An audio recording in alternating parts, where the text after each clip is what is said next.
All right, man. It's Thursday. You know what happens on Thursday, Jerry? What are we doing, Jerry? I don't fucking know, dude. Just another What fucking. is this show, bitch? Oh yeah, this is the BS sessions, man. New show we just started up a couple of weeks ago. Hey, it's our 4 year anniversary, Yeah, man. We've pretty been doing fucking it cool, man. 4 years, man. Happy anniversary, brother. Andy's holding up the fucking masterpiece of the Yes catalog. Yeah. But before we get into talking about, well, kind of giving away our Oh, he's gonna burn it. Fucking he ain't gonna asshole. burn it. He's before Andy burns the perfectly awesome, one of the best albums ever. Let's get to our guests. Joseph Staub, man, how you doing? Doing great, The doing great. man with the collection, man. I can never get Yeah. over how fucking immaculate that is. Got all my Yes CDs pulled out, You like ready Damn. for white this. glove? Do you like white glove that shit, man? Like, I wipe it softly every week.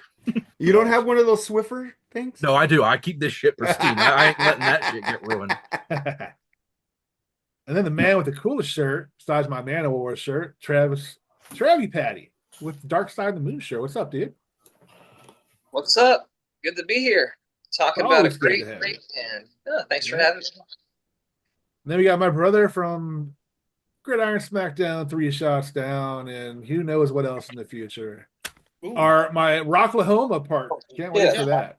Yeah, that's gonna be a ball, man. It's gonna be so So much fun. what's going on, Andy? Oh, just hanging out, getting ready for this great show. I'm very excited to be here. I love talking about Yes, so I'm excited for the show. Yeah. Before we get into the BS, what Andy just said, we're gonna be doing our top 11 Trevor Rabin we're gonna do our top 11 Yes songs from both catalogs. I gotta admit, I cheated a little bit. I did add Wakeman Bruford and Wake. You know what album I'm talking about? Wakeman, Bruford, Anderson, and Anderson, Howe. Wakeman, Anderson, Bruford, Bruford, and Wakeman, Howe. Anderson, Howe. Bruford, Anderson, whatever the fuck. It's Yes without Chris Squire. Yeah. ABWH. But I did add a song because me and Andy were talking about that song the other day. I did Yeah. add that one, but other than that, I'm pretty much sticking. I do. Oh, we're talking about when you get to it. Let's get to the BS real quick. All right, man. So we already talked about this on an after show, but Joseph and Travie Patty weren't on there. So John Sykes died of cancer at 65. Any thoughts on that, Joseph? Yeah, man. I mean, just what a catalog. I mean, starting out, Thunder and Lightning from Thin Lizzy is just one of my favorite Thin Lizzy albums. Such a heavy edge to it. The Life live album is great. He was on both of those. Then he goes and does White Snake. I like Slide It In. I love the 87 album. He did great stuff on both of those. And then of course Blue Murder after that. I mean, just such great stuff. And was one of, I'd say, the most important guitarists of the 80s, in my opinion. And he has a great lasting legacy and just so much great music. And it's going to be, it's really sad that he went out that way. Yeah, you mentioned the word legacy, which is so true. I mean, some of these people just be hired guns with every fucking band out there, but he pretty much, did what he wanted to do. It seems like, so. Dude, I got on, when I'm at school, I'll check CNN in the morning on like, their website. He Yeah. was one of the headlines on CNN. Wow, that's surprising. So if you want to talk about somebody that has a big legacy, like that's Yeah. not somebody you would think, but like they have like the news bulletins along the top of the screen, Right. like links to Right. click on, and it was his death was one of those links. So that's Wow. pretty mainstream Yeah. for somebody like John Sykes that you wouldn't necessarily think of. Exactly. Yeah. Hey, That's it just actually pretty shows. surprising. Yeah, but It being is. in a, it was mainly because, and it was the way it was listed was White Snake guitarist. So I mean, that's probably the most like mainstream thing he had done. But it Right. mentioned the article on CNN mentioned Thin Lizzy, Wow. mentioned Blue Murder, which is crazy. Wow. Yeah. But yeah, it mentioned like the three big things that he had done. So It sounds like they had a actual writer that knew what he was talking about. yeah, Yeah.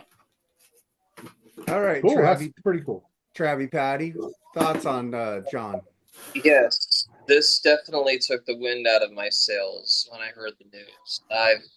As since 2014, I've been singing the praises of John Sykes, been worshiping his stuff. I'm a huge John Sykes fan, and my top 10 favorite guitar players. Remember the first time I discovered John Sykes? My art teacher in high school knew I was getting into rock music, and he let me take home some of his CDs to listen to. One was Metallica and Justice for All, which was my intro to Metallica, and the other one was the Whitesnake 87 album. The first thing I heard was Crying in the Rain, and it floored me. I just couldn't believe what I was hearing, the guitar work, David Coverdale's amazing voice. And I discovered that he was also in Thin Lizzy for a period of time, and I love Thunder and Lightning. Thunder and Lightning is my favorite Thin Lizzy album. I love the Two Tigers of Pantang albums. Yeah. Love those, love that shit. Blue Murder is my favorite 80s album after Moving Pictures. Just been loving John Sykes for a very long time. And even before he released those two songs during the 2020s, he was on a Gary Moore tribute album that Bob Daisley organized. And John Sykes plays lead guitar on a cover of Still Got the Blues, which features Bob Daisley on bass and Danny Bowes from Thunder on vocals. If you guys want to check that out, they do a really good cover of Still Got the Blues, and John Sykes does great justice to Gary Danny's Moore. got a great voice too, man. I love Danny Bowe, and I love Thunder, so it was perfect. And I absolutely love John Sykes. He's a great vocalist, a great songwriter, great guitarist. Just, I didn't know what to post when I heard the news, because I didn't know what to say what everybody else was saying. So what I did was I posted a picture of him and Phil Lynott together. And now, they're together now again. So I really miss John Sykes. That really hurt. I haven't been hurt like this since I heard when I heard about the news about Edward Van Halen dying. That's the last time I got really bothered about a celebrity dying, was Eddie Van Halen. Now, well, here's the thing with some of these people, like Neil Peart, for instance. You just weren't aware that they weren't aware that they were sick. They just seemed to die. Yeah. You know what I mean? It's like that's the shocking part. John Sykes. I mean, did you know he was sick? I didn't know he was sick. It was like losing a family member. Some people that die. I can't think of an example at the moment that they're sick and they're suffering for a while. You kind of get prepared. I mean, you never get fully prepared, but you know it's going to happen. The inevitable is going to happen. I gotta say, if you love John Sykes, to the people that are watching this, go look for John Sykes Live Bad Boy, where he plays in Japan. He has a great lineup. Tommy Aldridge on drums, Marco Mendoza on bass, Derek Sherinian on keyboards, and of course John on guitar and lead vocals. Check that shit out. He goes through the whole discography. He plays Thin Lizzy, Whitesnake, Blue Murder. It's just fantastic stuff. So check out John Sykes Live Bad Boy. Underrated vocalist as well. Mm-hmm. Yeah, you got to hear the live version of Still of the Night on that album, man. He just goes off the rails on the guitar. All right. Well, we did it on the after show, but that was a different show, Jerry. So talk about John. No, I'm good. I mean, but that was a different show. I'm gonna make you all watch that show to see my response. Oh yeah, check out the Freeform Rock Podcast after show to see me, Andy, and Jerry talk about. No, I mean, but the bottom line is he's a fantastic fucking musician, dude. I mean, a big loss to the music world. Like I said, he has a legacy, and he's whatever is now is now. If that makes any sense, because he's got a legacy. He didn't ruin it or tarnish in any way. So I respect people like that, man.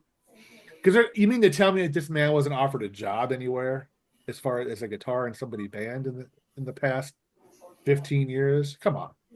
Yeah. I mean, guy's phenomenal. He probably just didn't want to do that, or he was happy. I don't know, but he had that 87 Whitesnake money. He didn't need to do shit anymore. Fair. True. Yeah, there you go. True, but yeah. But it's a tragic loss. But Andy, any thoughts for this show? Yeah, like I said before, he was a phenomenal talent. I do like Thin Lizzy Jailbreak as being my favorite album, but Thunder Lightning is completely different from any other Thin Lizzy album. It is so metallic, and it's complete opposite of what they were doing at that time. Even with Gary Moore, this is a little bit more heavier. And then, of course, we always talk about gateway albums. Well, Whitesnake 87 was one of my gateway albums. Me too. I was 13. and they're all over MTV. So I got the cassette and all that, and then I love the guitar parts. Because when it comes to listening to music, the guitar solos and the guitar is the most important instrument to me. So I gravitated towards that. And then that's John Sykes. And then when you get older, you start to move around to different projects that these different musicians do.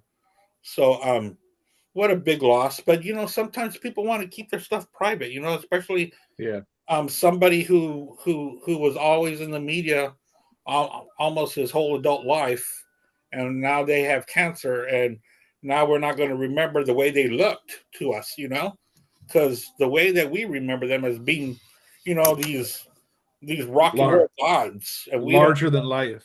Yeah. Good and point. Now we don't know what cancer did to him, what he looked like. It's hard. Unfortunately, we saw Dio and Edward Van Halen go through it, and the changes in their lives and the changes in their bodies. And Dio was still performing live up to his death. Yeah, basically. he was. I saw him one of the last shows the last show he played here in Houston. I went to it, and he looked small. Yeah, it was weird because Nashville Pussy opened up. It was weird. Oh, I love that It was band. a weird show. My son-in-law loves them, man. I He love always goes to Nashville see them Pussy. when they come. Come on. Fuck yeah. Yeah. It was a very weird night. I think of people when they look like when they're about ready to die. I'll never get that image of Freddie Mercury out of my head in that video. Yeah, and I wasn't that big into Queen, but that's like a big vision in my head was the way that Freddie Mercury was. I mean, there was like nothing left of him, and it just, it's sad, dude, watching these people go to nothing.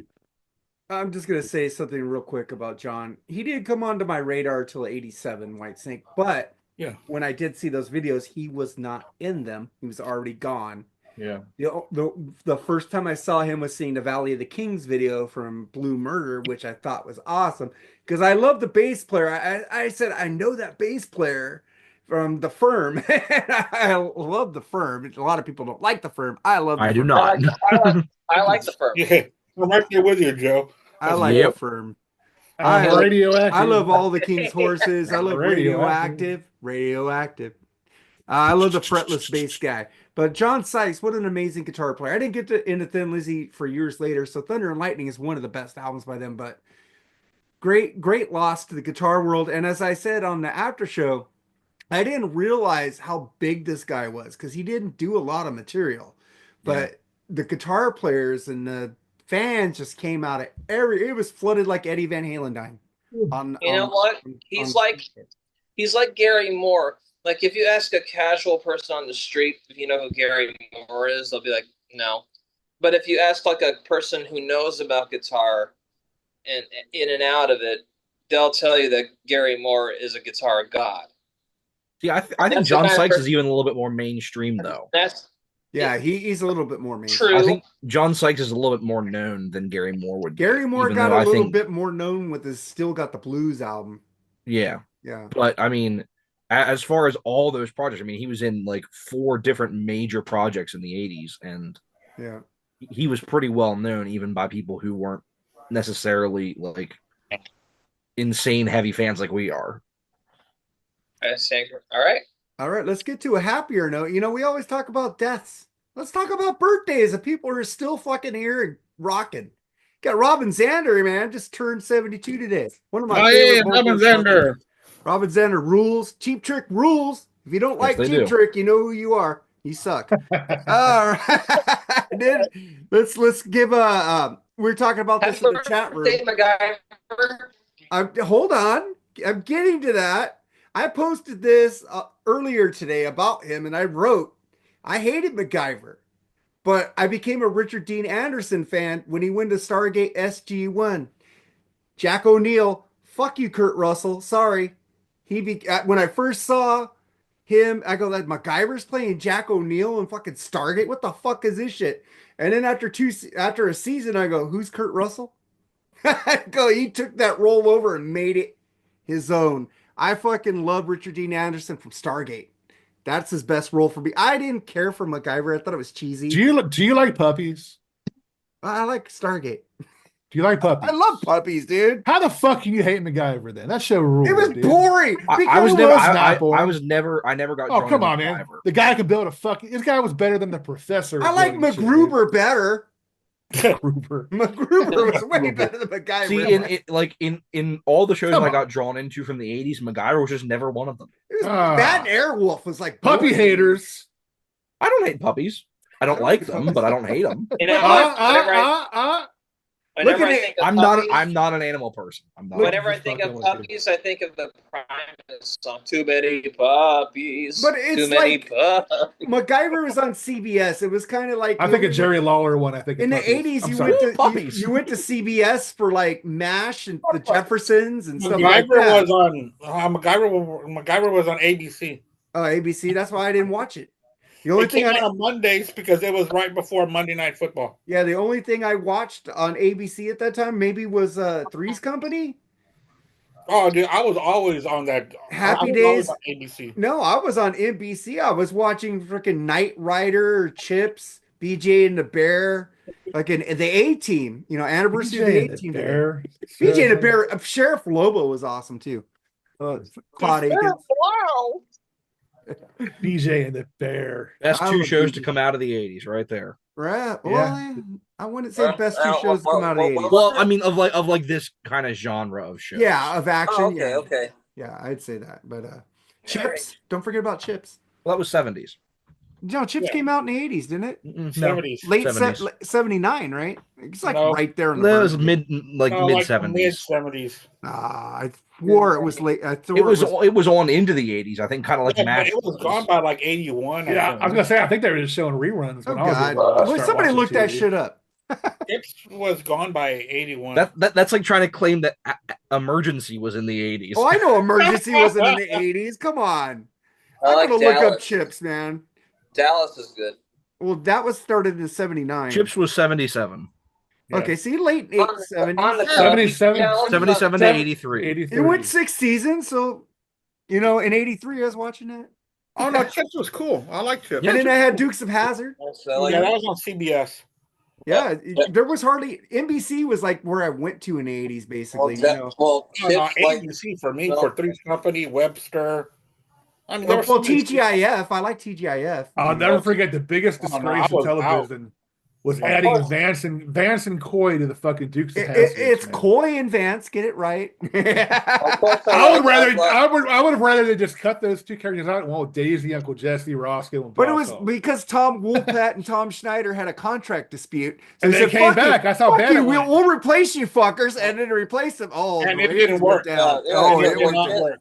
They're like, Chips- please Chips- come back. We agree with your Chips, contract. Chips is That was good. like the one season of Knight Rider without Bonnie. Hey, She was cute. Dallas, She was cute. hey, Dallas is great. Patrick Duffy is my spirit animal. So Patrick Duffy. When fucking what's his name? Bobby died, and he came back in the shower. It was all a dream. Yeah. It was like 6 going up to the number 6. got He that never came wicked back up firm. from Married with Children. He's got a good firm. You mean 7? 7. I mean 7. Yeah, 7 went up and never came back down. Yeah. And Well, Peggy one was from Neptune. pregnant and it never happened. One of my favorite Anybody shows. like the Man from Neptune? Well, one of my favorite shows of the 80s and actually the 90s in Yeah. the heat of the night. she I was never pregnant. watched that. She was pregnant. Oh, She was yeah. pregnant. She was pregnant in real life, Mark. Yeah, She she had lost the bad baby. news. That's was. why they She took lost the away baby. they took away the Yeah. storyline. But, And then in like season 10, she ended up getting pregnant again. They didn't make it part of the storyline. and then let's get to freaking Alex Lifeson says he doesn't want to be a Rush tribute band, and I fucking give him credit for that. Yeah. He said, "Yeah, me and Getty want to make music together, but we don't want to go out as Rush." What do you guys think about that? Oh, I Absolutely. agree Yeah. 100%. That's what should happen. After Yeah. 40 years, it's not Rush without the three of them. I mean, they'll do Rush songs when they perform, but they won't call it. You know what I mean? It Yeah. won't be like a huge arena filled show, probably. You know, He Probably needs to just stop be- making that envy of none shit. I would like to see them record again, but away from the Rush. But how can you do that? I mean, they're going to sound like themselves. Maybe they started their first couple albums. Maybe they did a lot of that shit. That'd be pretty cool. Oh, the I first think- album, yeah. They could do. Well, I love Getty's solo album. My favorite Headache. Just bring Bubbles back from Trailer Park Boys, and he can be the drummer. I was about to ask, who would you even have as the drummer in that? Well, Like, Peter Chris. Fuck yeah. that. A no-name person. I mean, here's the thing. It's not like it was if it was like 3 years ago, I'd say Portnoy, but now Dream Theater's back. So Yeah. I wouldn't say Every time him. a drummer position opens up, Mike Portnoy should do it. They could Mike get Portnoy Danny should do Carey it. from Mike Portnoy Tool, should do it. though. I don't know. I would say a no-name drummer. Get the dude from Primus. Yeah, well, he quit, didn't he? Yeah. What's That's Kenny what I mean. Aronoff? What's Kenny Aronoff doing nowadays? He's with playing Sammy. with everybody else. Kenny Aronoff. I love Kenny Aronoff. He's a great drummer, man. Hey, Oh, yeah, he bring Bobby Blotzer out of retirement. There you Hey, go. Bobby Blotzer is a great drummer, man. I love Wait, he's Bobby. retired? No, he just Well, hasn't he's done not shit retired. in years ever since the lawsuit. Oh yeah. All right, so we all agree Getty and Alex should do something together, and they shouldn't go out as Rush with another drummer. He said it'd be horrible. It would be like a Rush, be like the greatest Rush tribute band ever, but he doesn't want to do that. The sad part is I don't even think it would be the greatest Rush tribute band because they're both not what they once were. Because Alex has his health issues that he can't do a lot of stuff. Getty's voice is Yeah, but these closer to- guys are getting old. closer man. to I mean, being a it's- shot than we all would want to admit. Yeah. All right, let's get to two last stories here. Lorraine Lewis joins OnlyFans. She's 66 years old, and she announces plans to resurrect Femme Fatale with a new lineup, Jerry. Cool. I love Femme Fatale. I love Lorraine, dude. I mean, I'm not, I don't know what she's doing OnlyFans, but I mean, she's still got a great body for her age. I mean, the face is pretty much all Fake. fake. That's the word. Yeah, it's a nice way of saying it. But she's a cool chick, man. I hope she does bring him back. I thought she did a great job in Vixen, man. Yeah, don't know what I happened saw there. them live with her. I don't know what happened. I don't know. It must have not have been good because She must have been too expensive. They wanted the drummer But, to get more money. yeah, I'm excited. I mean, one of my favorite guitarists, Nikki Stringfield, actually was playing for Femme Fatale before they broke. She went to Vixen, so I'd like to see that lineup get together. You if just possible. like to see her on OnlyFans. No. I That's don't not a do bad that. thing. I am not going to fucking pay these influencers money to see their fucking boobs, dude. Oh, Sorry. you can go. I ain't gonna all do you it. gotta do Okay, is- if Nina all you gotta Strauss do- did that, you would. All you got to do is go on Google Well, Images. You're good. Exactly. You I can see found a anything naked- you I want. found- I Exactly. found a naked picture of Grace Slick from back in the 70s. Ugh. She was pretty. She's attractive back then. I She thought. did build the. She did build And that I thing. found I found one of Lana Wood. Okay. Did it give you some wood? Yes. Good. Stop mentioning that fucking song, Mark. God, I hate that fucking Oh, man, song. that- Hey, when she's, Marconi plays look. the Mamba. She may Ah. Listen to the radio, man. She may have played a ditzy Bond girl in Diamonds Are Forever, but she is hot, man. Okay, all kidding aside, I did say this before. That song has some meaning, corporations Oh, taking over, God. man. I'm They sorry, take away guys. I places brought to this up. dance.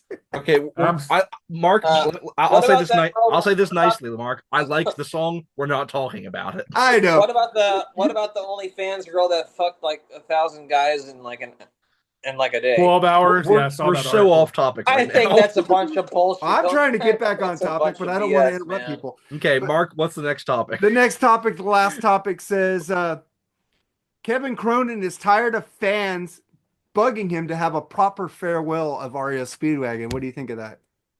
Kevin, you need to get back there with REO Speedwagon and do a proper fucking farewell. How about That's just all I gotta stop?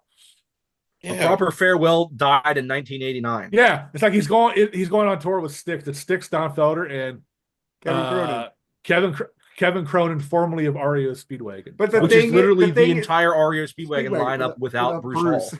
Yeah, the guitar player, what's his name? Dave he's Amato. playing with him. Dave Amato. I think the drummer is And Dave Brian Amato Hitt, yeah. rules. They're both literally the two members who have been the three members who are still from REO Speedwagon, plus the keyboard player who was with them the last couple of years. Just no and the Bruce bass Hall. player. I mean, just no Bruce Hall.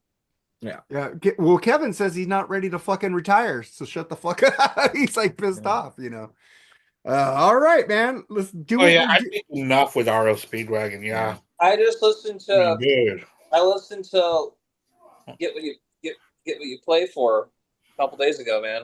I'm just, you know what I'm pissed off at? The last time I saw them, they did a fucking acoustic show because Dave Amato had fucking COVID. It's bands like that are stopping new bands from emerging. New bands are stopping new bands from emerging. And also these new bands, and also these old dudes that go out for the summer and take up all these amphitheaters and take up all this money and all this time. And it's bands like those that are ruining rock and roll. It's promoters actually that are doing that. Well, here's the problem. Here's the problem, Mark. Wrote 30 years ago. Yeah, and here's the problem: is these co-headlining tours, they don't take new band. Here's what I'll say: anytime I go see a band from like the '90s or 2000s, they take out new bands with them. Yeah, they take Metallica does. Yeah. They no. Metallica takes out. They take out WVH Mammoth. Okay, but that's literally a Van Halen. So like, leave it alone. Mark. You're not gonna. They've been around for 25 years, Mark. And they're new to me. They suck. But here's my thing. Yeah, they do. All these bands, if I go and see Korn, or if I go and see Slipknot, or if I go and see all these bands, they will be bringing out bands that I've never heard of before that are on their second or third. Bands that Chris Elio would bring up. Basically, that's what I'm saying. But anytime I go and see. When I saw Styx and REO Speedwagon, you want to know who they had opening for 30 minutes playing 7 songs? Loverboy. Yeah, cool. You want to know when I saw Styx and Joan Jett, who they had opening up for them for 7 songs for 30 minutes? Don Felder? Tesla. Oh, cool. All these little stupid 30-minute slots that they could be given to a new up-and-coming band, which I will give credit. When I saw Styx last year by themselves, they had this brand new band full, like these young kids playing Southern rock, and it was awesome. It was great. They were called Jet Black Roses. They were a really cool band. I'd highly recommend checking them out. Hey, but almost any of these times I see bands, especially these old bands from the 70s, and even a lot of the bands from the 80s, they're bringing each other out. They're not bringing out new bands. Because it's all about the Benjamins, man. You know, exactly. And they're killing music. Exactly. But like in the 90s, when they started doing these, it was cool to see Bad Company with Styx and all that. Oh, great. But dude, it's like freaking 30 years later. Blah blah blah. But you could go see these new bands in clubs, and I like club dates better. Here's the thing: how these bands aren't going to get the kind of traction. Here's my thing: when last year, I saw Chicago and Earth, Wind and Fire together, co-headlining tour. They didn't have anybody opening for them. Fine, but if you're going to have a band that's playing for 30 minutes as an opener, bring out a new band. Don't bring out some 80s band with one hit that's going to play 30 minutes. If you have that slot booked into your show, that's the opportunity to get a young band some attention. That is not the opportunity to give your best friend 30 minutes on stage. Right. And Mark, I hear what you're saying, but these new rock bands, they don't belong in small clubs. You need them higher. You need to put them to a bigger mass. Florence Black needs to open for Metallica. But like, how do you think all these bands we love got big in the first place? Other bands took them out on tour. Yep. Different world though back then. Dude. Different music world back then, man. Yeah, it's different, but it's either the consumer or the fans have allowed it, and so has Didn't Smashing Pumpkins take out a new band? Huh? Didn't they take out a new band when they did a co-headline tour with somebody? I thought they had some new band there. Foo Fighters last year, I saw them had a new band. Yeah, Foo Fighters takes out newer bands. They had a couple new bands I saw.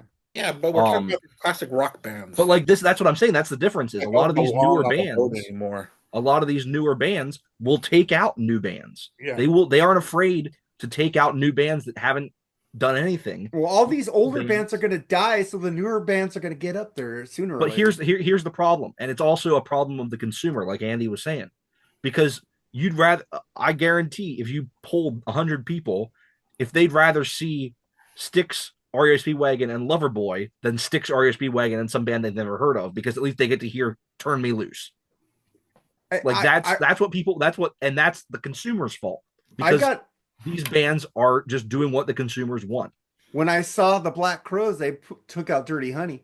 Right. Yeah. Okay. That's awesome, and that was a good. That's great. Yeah. But more bands need to be doing that. Yeah, they should. Dirty Honey's a fucking great band.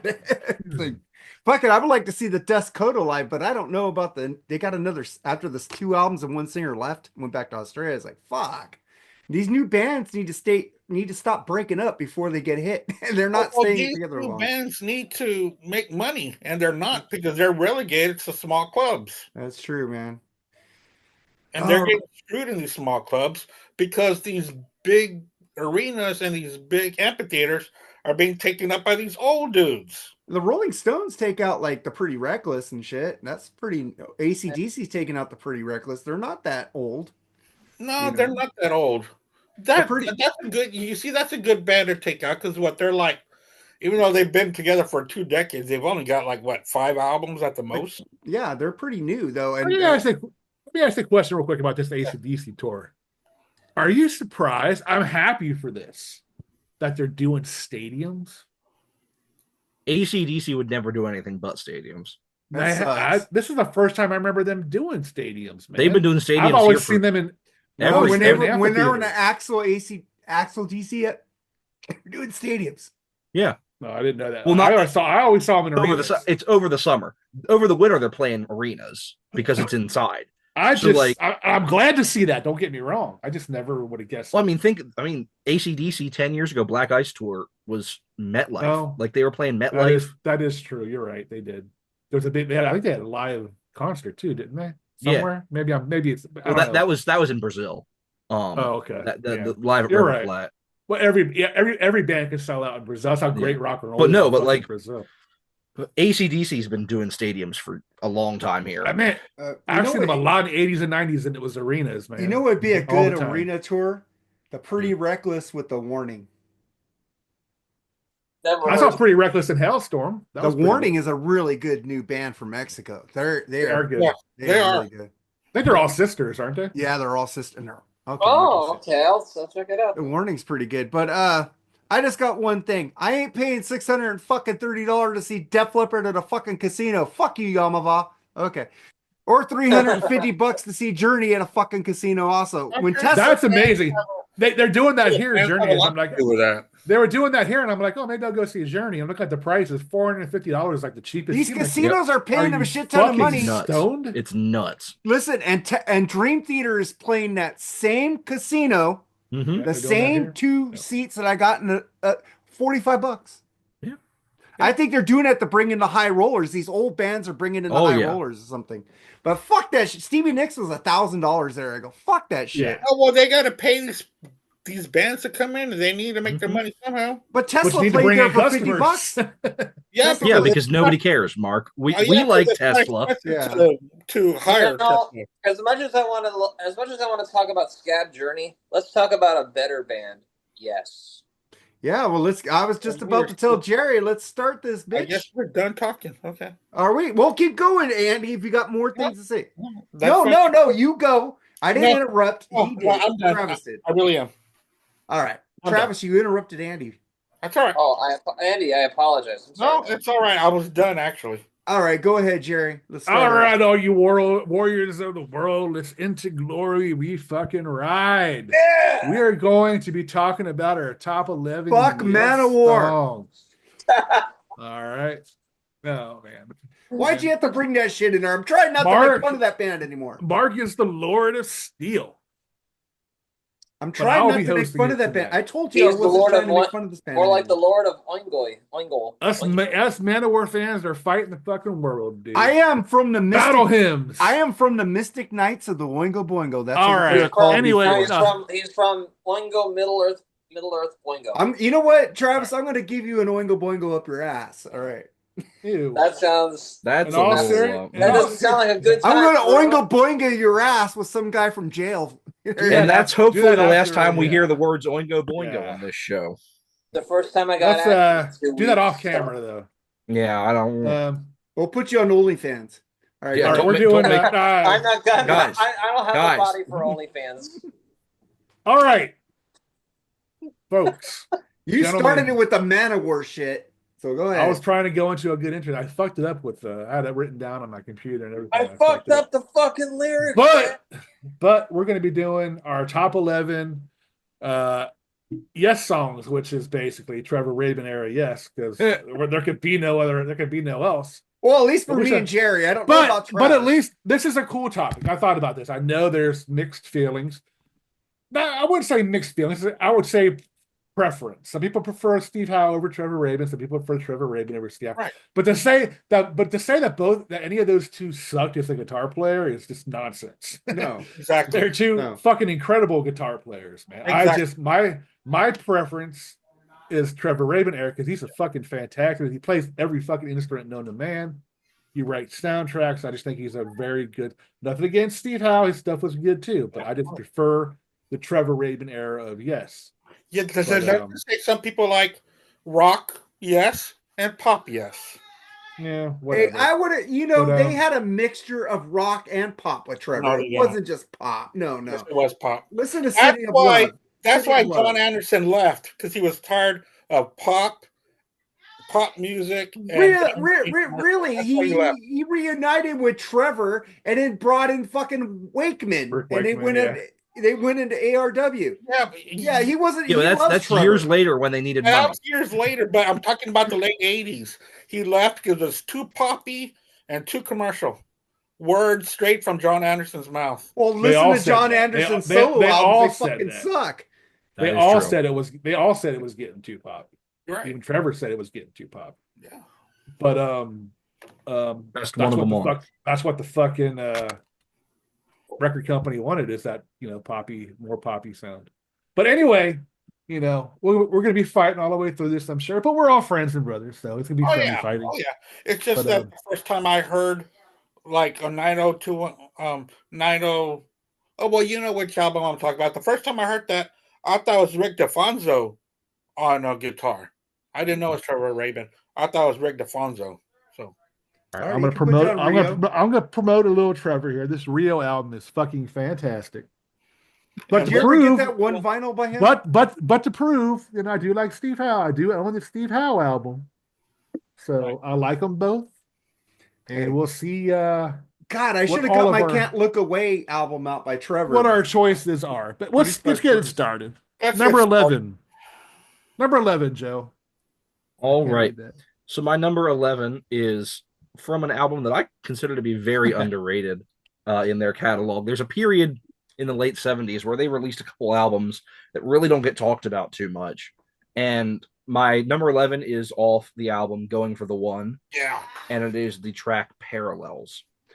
Just a really cool, not too long, but it's a really great track that is kind of just like right down the middle as far as Yes goes with that era of the band. This is the short-lived reunion of the Tales from Topographic Oceans lineup, with Rick Wakeman back in the band after Patrick Moraz had left for this album and the next album, and just a really, really great kind of prototypical Yes track. So that's my number 11 is Parallels.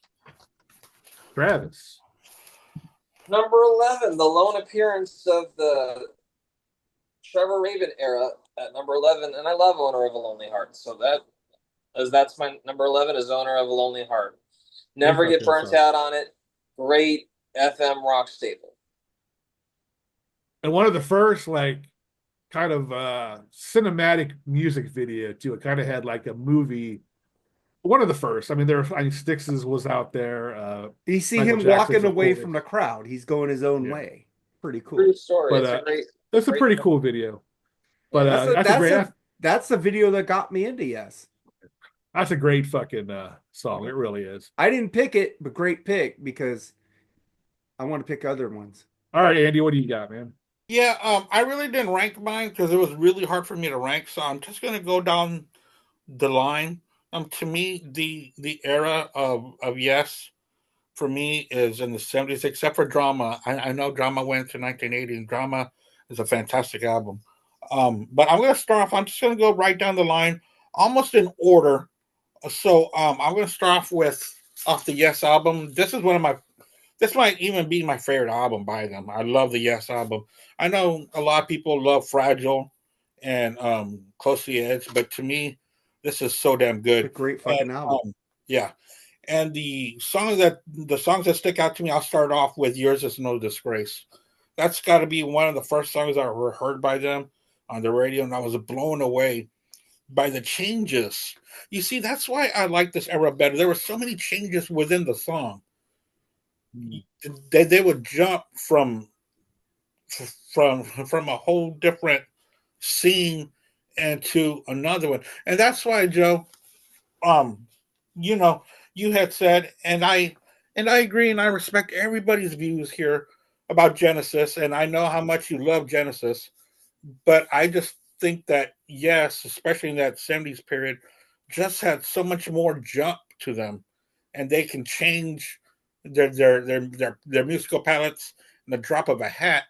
When sometimes, for me, Genesis stayed a little bit too long in the lull kind of sceneries, and yes was always popping for me. So I'm going to start with yours. It's no disgrace. Cool. Awesome. How about you, Mark? All right, man. It's karaoke time. Justice to the left of you, justice to the right. Speak when you are spoken to, but don't pretend you're right. This life's not for living, it's for fighting and for wars. No matter what the truth is, hold on to what is yours. Yeah, that's a pop song there, isn't it, Andy? Really poppy with those lyrics, yeah? All right, I'm just giving you Mark, some shit. let's establish this now before we make any more criticisms. Pop Already songs can started. have meaningful lyrics. Yes, Not all Doesn't of them. change the fact that they I said they can. Yes. Doesn't change the fact that it is a pop song. Like About a Lad, Mark. That's has a lot of meaning, right? Okay, well, you know the Beatles were pop too. Just Yes. put it that way. They were. But when Andy says pop, he means it derogatory. Yes. Yes. According to this, I do. Yes, Yes, you're right. you do. And Yeah, Hold On is one of my like it. favorite songs by them of all time. That's I fucking great. love it. That's great. My number 11. I just want to give you some shit. That's All fine. I love I you, mean, Andy. yeah. I love you. I'll go with Fun. I'll go with Andy's album too, but instead of the first song, I'm taking the last song. I love Perpetual Change, man. That's a great fucking one. great tune. Amazing track. That is a Squire Anderson masterpiece, man. I mean, it's a 10-minute song, but just about all their songs are 10 minutes, but still, man, it's a great fucking tune. And this might be my favorite my favorite album from this era. Fantastic fucking album. And I did go back and forth with Fragile, Close to the Edge quite often, but this one sticks most as my favorite. Always, yeah. It really does. So that's my number 11, Perpetual Change. Number 10, Joe. Wait, did everyone? Yeah, everyone went. Yep. Cool. Okay, so my number 10 is the song that closes out possibly their most famous album, and that is Fragile, and that is the epic and beautiful Heart of the Sunrise. Oh yeah, just an amazing epic track to close out this album. I mean, an album that starts out with Roundabout and closes with this. It's a pretty epic way to close out an album. So that's my number 10 from Fragile is Heart of the Sunrise. That's a good one. That I'm not going to talk about it. That may show up. It might be in my honorable mention. Well, we're going to take a very big left turn on my next two songs. They're from the same album. From the much maligned Tales of Topographic Oceans. I'm going with Ritual. 20 minutes of great prog music to my ears. I know a lot of people aren't into that album. I don't know, for some reason, it just does something for me. I love it. That's cool. Best version's on here. The best version of that song is on here. What is that one? Yes Shows. Yeah, Okay. sure. Here's the best version. Here's the best version. I'll check it out. I also love the album cover for Tales of Hey Jerry, you're catching flies. I love the album cover for Tales of Topographic Oceans too. Oh, yeah, I mean, Roger Dean is amazing. I might be making fun of it, but to fucking sit there and write a 20-minute song is pretty fucking impressive. So, and to be fair, Ritual is the only song on that album that is worth the 20 minutes. ooh, I like all of it because it's not just 20 minutes of the same song. There's so many pieces and parts. Yeah, but I think Ritual is the only so one much. I think Ritual is the only one of those that actually works. I think love the Relayer album is better. covers. Oh God, yes. The album Layers covers a lot were better. fantastic. Not like the 90125 where they used the Simon for their album cover. Hey, that was the first album with a fucking computer graphic. What? Computer graphic. Oh well, it's horrible. Again, you're ragging on Trevor. He didn't even want it to fucking be Yes when they got together. No, All he right. wanted it to So, be what I'm Union not ragging on or I'm not Union Trevor Cinema. Rabin. Cinema. Come on, that album cover is horrible. It's iconic though. You can't say it's not iconic. Okay, I will say very it's very not recognizable. It's very iconic. Recognizable. It's not But- that bad. all right. From Travis's pick, if you listen to the version of Ritual on the Yes Show's live album, it is really cool because you get to hear it with Patrick Moraz doing the keyboards. So it's a little bit of a different kind of arrangement that you might hear. Patrick Moraz is amazing. If you listen to the actual Tales from Topographic Oceans album, which is Rick Wakeman at his Rick Wakemanist. I love Patrick. I love Patrick Moraz. All right, Andy, what do you got? I am going to stick with the Yes album because I am just going down in order, and there is more songs off of here, and I am going to go with Starship Trooper. I really love the melody to Starship Trooper. It's just a great song, and so Starship Trooper is a song that I had to mention. I might talk about that one later. Okay. All right, Mark, what do you got? All right. I'm going to talk. I love this fucking album. It's one of their most progressive albums with Trevor Rabin. If you think about it, it's not as poppy. And you got fucking Real Love. God dang, it says, far away from the deaths of Hawkins' mind, to the animal, the primalistic grind. You bring me reason, a simple fact of life. You give me reason, don't say you're sorry. And then it goes, call this real love, activate the mission to be on the same timeline. I fucking love that fucking song. Like you were saying about that old Yes song that had so many changes. This song has so many acoustic, like dun dun dun dun dun dun dun dun, and then it goes the fucking drums from Tony. What's the fucking Alan White just boom, fucking pounding on this fucking album. Fucking, this is my 90215 used to be my favorite Yes album. This is my favorite Yes album, but I put the next two songs are from this, but I had to put up Timeline songs higher because I love this fucking album. It came in later in my Yes fandom, but fuck, I just love. There's so many changes in this song. You got Trevor's voice. Trevor, as he adds another element with his vocals that him and John just work so well together. I just love how they intertwine in this song. It just rules for me. I love Real Love. I will say that this album is kind of the greatest example of Trevor showing that he could write more progressive stuff. Yes. Yes. Because I think that if there's some good stuff on this album. I don't know if anybody's going to pick anything off of this album for our list, but I think this album was a bit of a jumbled mess because it was never meant to really be a Yes album. It was meant to be the second Anderson, Bruford, Wakeman, Howe album, right, with some stuff from Trevor Rabin on it. So I don't really blame anybody for how this album sounds, but I don't think this is really the greatest showcase for any of the 8 people on this album. But I think that this album really does show, and for the last album that he was on, I think it really shows his ability to write some more progressive stuff for everyone that kind of looked at a lot of the 80s stuff, as I do a little bit, as like, yeah, it's a lot of pop. This one kind of shows that he was able to do some more progressive stuff that still has that kind of tinge to it, but it's definitely more progressive than the 2 albums that he did with them in the 80s. There's so many intricate like changes and like time signatures on that album compared to the other 2 he did with them. Yeah. It's just so fucking amazing. I love it.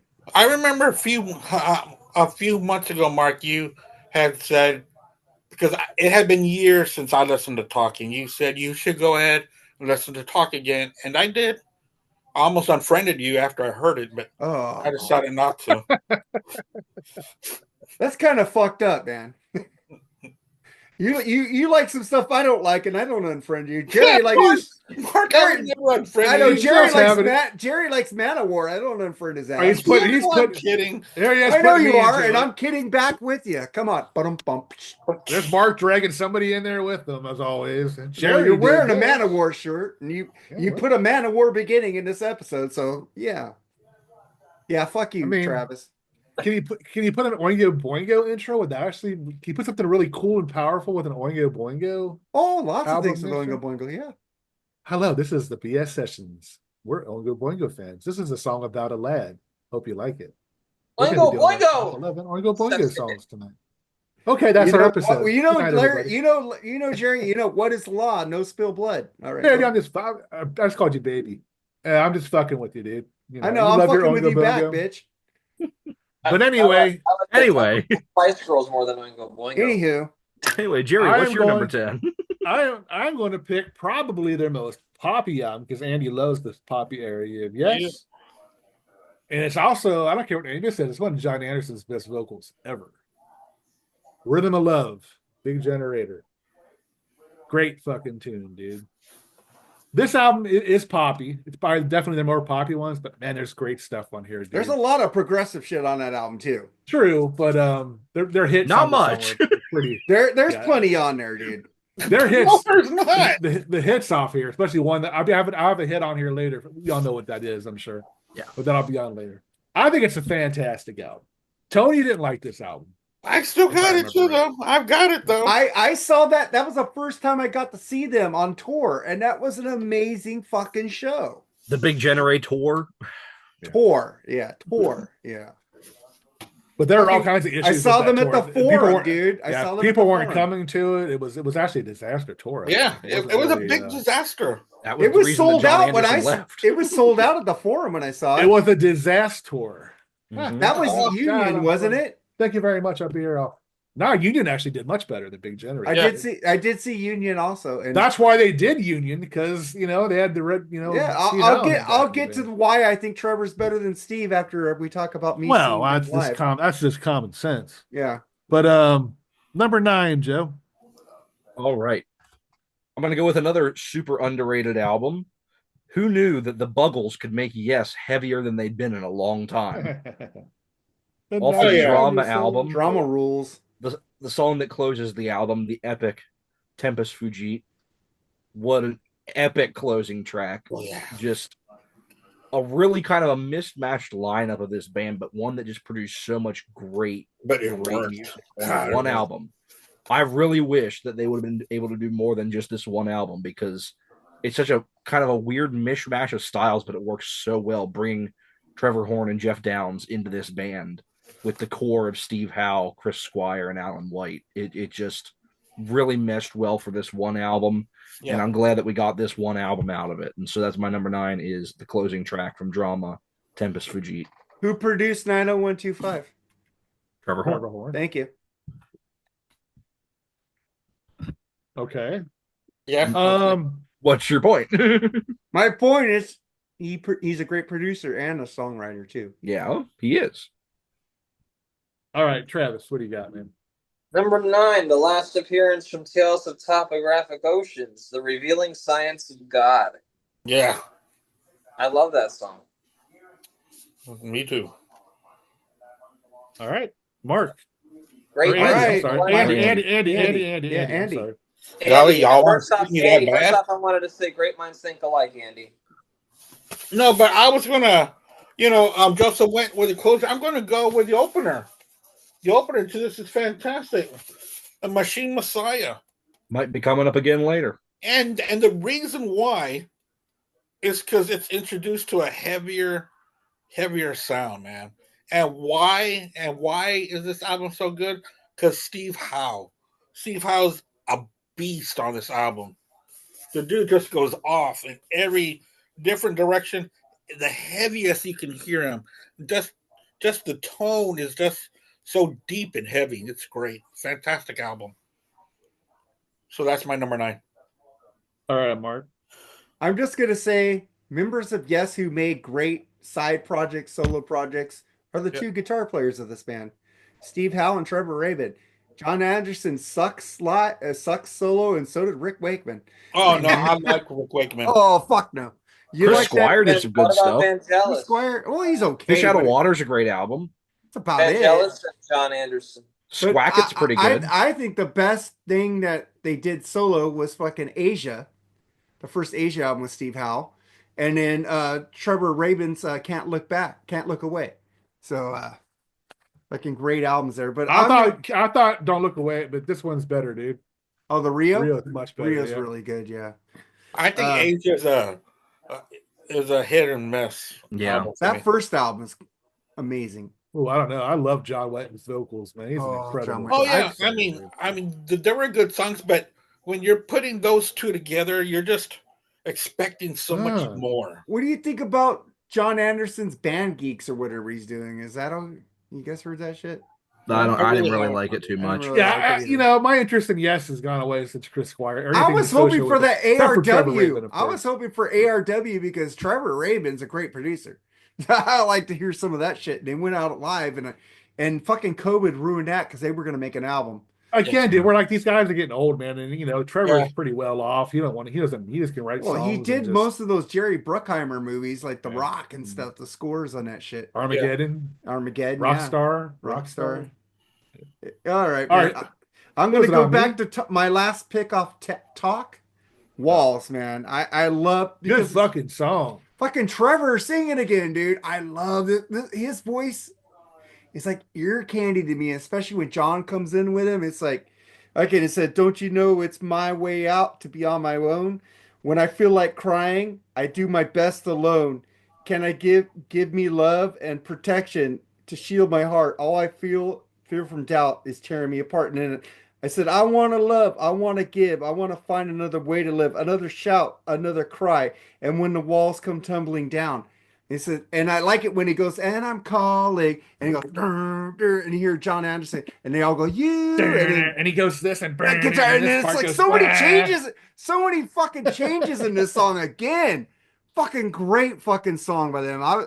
This was a change. I took a song out. He's like, oh fuck, I love this song better than that one. I had to move it to the mentions, but Walls, number 9. That's a great song though. It is. Okay, my number 9. Well, let's really throw everybody a fucking loop here. Let's do a song with no instruments, just our voices, make sounds, do your own sounds. I know what you're picking, bitch. I can't feel no sense of measure. No illusions as we take refuge in young man's pleasure. Breaking down the dreams we made real. I was helping you. And the genius of that song is they did it live, and it's not. I don't know if it was. It was the first concert I ever seen. They did do it live, and I think they were actually doing it live. They did. That's how great musicians they are, and they fucking nailed it. I mean, so. I thought some people think that's the stupidest song ever. Some people think it's a brilliant song. I think it's a brilliant fucking song. I love that song. Dude. That song is coming up later in my picks. Love it. Leave It from Yes off 90125. Fantastic fucking tune. I would have really enjoyed it more, I think, if they would have just stuck to the original plan and went out of cinema. And really, a whole different project. It was the record company that made him change it to Yes. And it's I don't say I hate it, but it's just not the Yes that I like. Do you know what I mean? That's fair and square, dude. Absolutely. Sense. This is the Yes that got me into the Steve Howe Yes. Just to let you know that. Without this Yes, I wouldn't have heard the other stuff. You see, because I'm the opposite. I started from the beginning, and then of course I heard, I didn't show the album. Yeah. Of course, I start off with Owner of a Lonely Heart because that was everywhere when I was a kid. But it just never grabbed me, and it still hasn't. That song has so many changes in it also. God, if somebody says the word changes one more time on a Yes episode and isn't talking about the song Changes, God. That song is coming up soon. If I hear the word Changes one more time on this episode, I'll stop saying Changes till I get to Changes. Where are we at, Jerry? We're on number 8, Joseph. All right. I'll be right back. So keep talking. I was getting very close when I was making my list to doing something that would get everyone pissed off at me and possibly thrown off the show, and that was having an entire album tied at number 1. But I didn't do that. And so I broke it up and I instead have 2 of the 3 songs from this album on this list. And it is the first entry from my favorite Yes album, Close to the Edge, and that is And You and I. Oh yeah. Just awesome. Oh. What can you say about, I mean, any of the songs on this album, but I mean, just And You and I, whether it's the version on here or it's the version on Yes Songs, whatever one you pick, it is an absolute classic of progressive rock. Just one of the greatest songs written in the genre. Epic. That's about all I can say about it. You know, I think it was a few months ago, it came on Deep Tracks when I was going to work, and I had to text a buddy of mine, and I had to tell him how great the song is. He goes, "Where did this come from?" I was just hearing it, and I had to share with someone how great it is. And he's a Yes fanatic as well, but I just had to tell somebody at that moment. I could You just had to call somebody. Yeah, it's that good of a song where you got to tell somebody, man, I just heard this song and I love it. And that was And You and I, and that pop up later on for me. Cool. All right, Travis. Damn it, Joseph, stop looking at my list. Because I'm also going with And You and I. That's my number. It's such a gorgeous song. And yes, Close to the Edge is also my favorite Yes album. So, there you go. And You and I is my number 8. Love It's Death. All right, Mark. All right. No, it's Andy. Andy, I'm sorry. You keep skipping Andy. What the fuck's wrong with you? Well, because the order's a little fucked up on the camera. That's happened to me before, and you didn't get it. Andy rules. Awful roundabout. I mean, awful fragile. I'm gonna go with the title with the lead off track Roundabout. I'll be the roundabout. Call it morning, joy to the sun and evening. Mark, hey Mark, who sings that song? Not me. Let's keep it that way. Well, I said not me. That song has a lot of. We do karaoke on this show. There's a lot of in that song. I can't say the word. Joseph will kill me. But anyway, yeah, that song. What? What? Mark, it's not one of my favorite Yes songs. Well, it isn't a mention, maybe. Well, I'm gonna go with.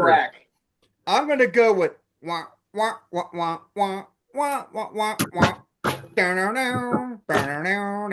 Charlie Brown's Teacher? Yours is no disgrace, bitch.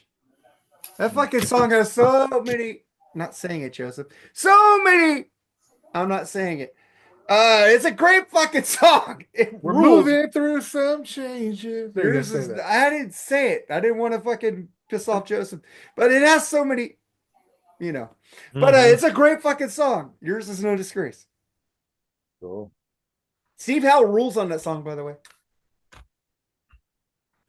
Buzz One's off Fragile, and I fucking love Roundabout. I'm just fucking with you guys. That's the song. It's one of the most iconic guitar openings of all time. I mean, if you don't know the opening for that song, then you're, maybe people don't know the name of the song or anything, but they heard that fucking opening. So, yeah, it's one of my favorite. That song was actually played a lot growing up. I bet I've actually heard that before 90125. It was just all over the radio. It's hard to remember. It's hard to remember way back then what the fuck first. People ask me, what was the first song you heard from fucking Black Sabbath? I'm like, I don't fucking know, dude. It's like, you can come close maybe, but yeah. And I always fell in love with that song. I mean, the fucking bass playing is fucking amazing in that fucking song, dude. I mean, his bass playing is amazing in every song, but that song, I mean, he's just a fucking monster and a beast in that song. But I agree with you, Andy. I think that's a great fucking song. So Bill Bruford on the drums on that one, man. Yeah, and I wanted to say that there's so many iconic Yes sounds is with Chris Squire when they would just let him dictate the deepness of the music, the boom, boom, boom, boom, and everybody else lowers down with him. That's fucking awesome, dude. It is. That's the one common denominator with Yes, actually, ain't it? Yeah. Chris Squire, except for that last piece of shit that came out. He was the only one that played on all this stuff. Yeah. Besides that last awful album. Well, I mean, all bad. the albums that we're going to talk about today. Right. Yeah. If anybody has a song off that last album, then you're automatically getting kicked off. This will be the only album that if someone brings stuff off, and I think Andy said he is, this is going to be the only, Jerry. Yeah. This is going to be the only album that we talk about today that Chris Squire didn't play on. Yeah. But all right, so number 7, Joe. All right, my turn for karaoke. Yesterday a morning came, the smile on your face. If the summer turned to winter, yours is no disgrace. What an epic track, man. I mean, easily my favorite song off this album. I love this album in its entirety. Starship Trooper, I've seen All Good People is iconic. Perpetual Change, but man, the opening song, the first song of the Steve Howe era of Yes, Yours Is No Disgrace. It's just an absolutely epic song, really introduced the sound of what they were going to become, because we haven't really talked about it yet on this show at all. Those first 2 Yes albums didn't really sound like what they'd become. No. I mean, if you really listen to those albums, that era of Yes did not sound like this album on. No. So you put this album on. A lot of people think this is the first Yes album. No. And if you put this album on and you put down the needle on Yours Is No Disgrace, you get what Yes was going to become. Yeah. So many changes. Oh, sorry. Like this Just is wait 2 freaking minutes, Mark. Could you wait 2 minutes to bring that song up? Anyway, this is just an absolutely iconic song and one of my favorite Yes songs. So that's my number 7 is Yours Is No Disgrace. Great song. I just picked it Cool. too. Number 7. Again, from Close to the Edge, one of the best epics of all time, Siberian Katruth. Absolutely love this song. It's like a very adventurous tune. I fucking love it. Cool. All right, Mark, what do you got?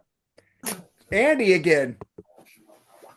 Andy again. It's Fuck, Andy. it's 3 times in a row. I gotta fix this camera shit. Hold on here. No, it's cool.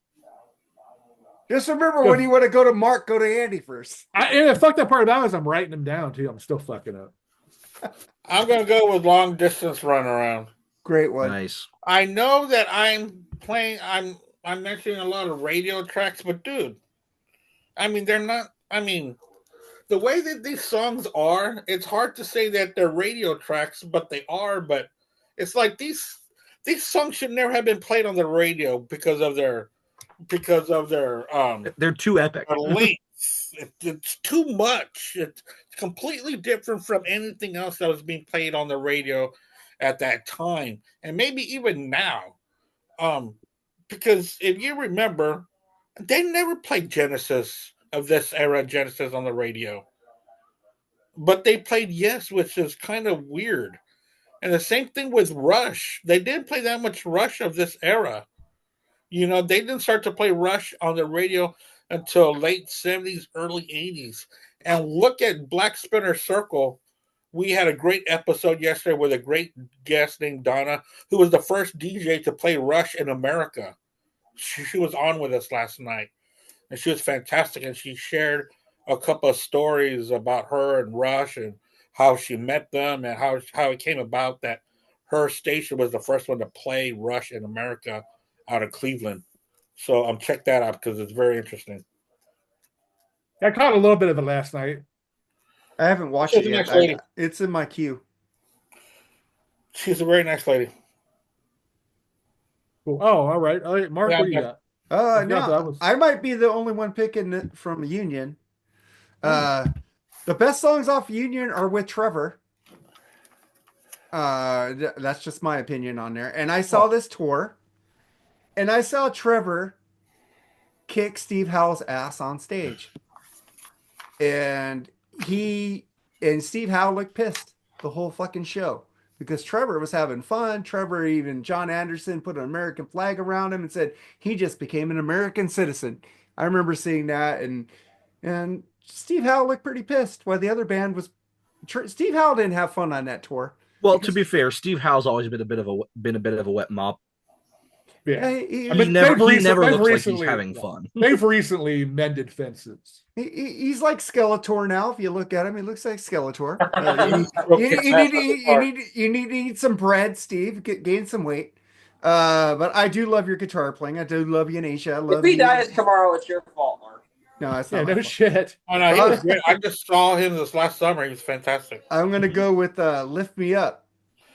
I love that song off that album. I remember I got that CD, and then when I heard the like other tracks Trevor wasn't on, this fucking shit sucks. But all the Trevor songs were fucking great. I fucking hate the other ones. Great. "Lift Me Up" is my number 7. But Jerry and I did talk about Union. It was a mess, man. It was. There's just it was too much. It just sounds so discombobulated. Big time. It's way too long. Yeah. It's Well, they could have made an EP mess. with just the Trevor songs. What is it, like 6? 6 songs that Trevor did? The only person that enjoyed that was Rick Wakeman, because he'll enjoy a fucking nuclear war. I think that's just the way Rick Wakeman is. He just looks like he's having fun everywhere.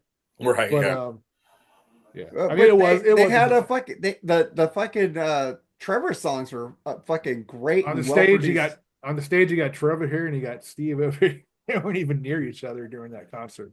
Yeah. Well, actually, that's true. They did one solo together, kind of like a solo jam together, but that was Yeah, but uncomfortable. the rest of the band should have known better than to have them both. The whole band was tight except for Trevor, and Trevor tried to play with Steve. Steve wasn't just happy. He had an ego. I think he had a big ego in there. Trevor is more loose when I saw it. It was a great show, though. I had a great time watching it in the round. All right. So it's my turn, correct? Yep. I agree with Mark, man. What to do? I find it hard to know. The road I walk is something close.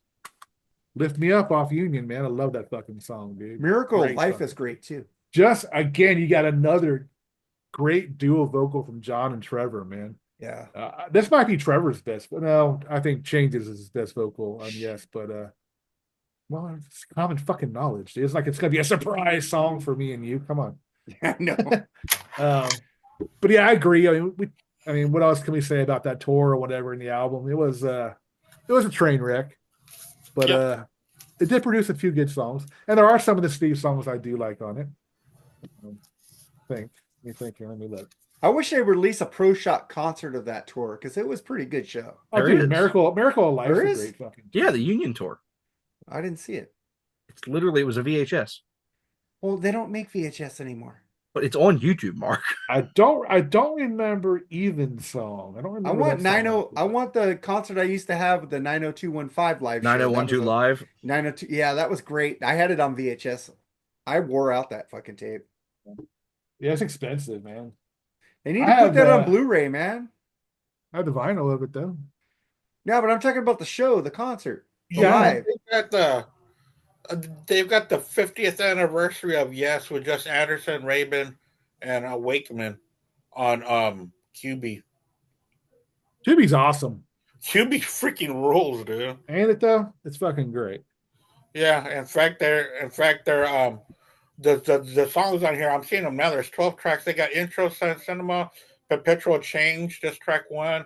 Hold On, I've Seen All Good People, Lift Me Up, and You and I, Rhythm of Love, Heart of the Sunrise, Changes, Long Distance Runaround, Awaken, and Is that on demand or is it just on?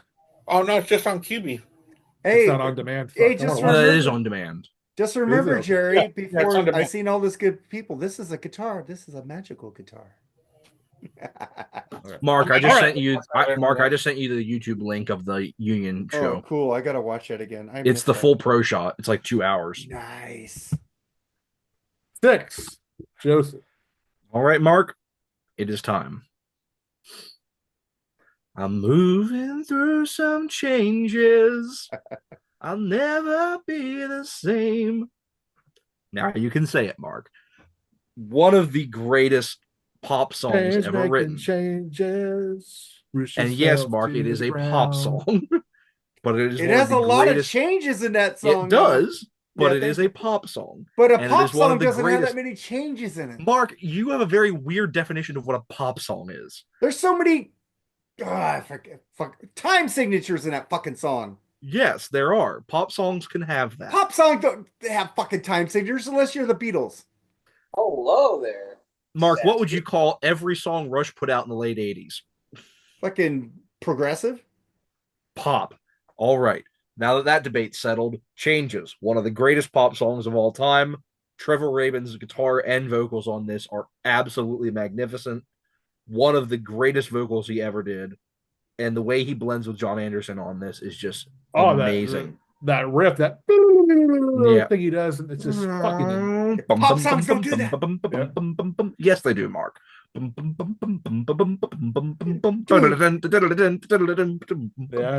Not in the 80s. Pop songs didn't sound like that in the 80s, dude. Jesus Christ. My turn. All right, Travis, what do you got, man?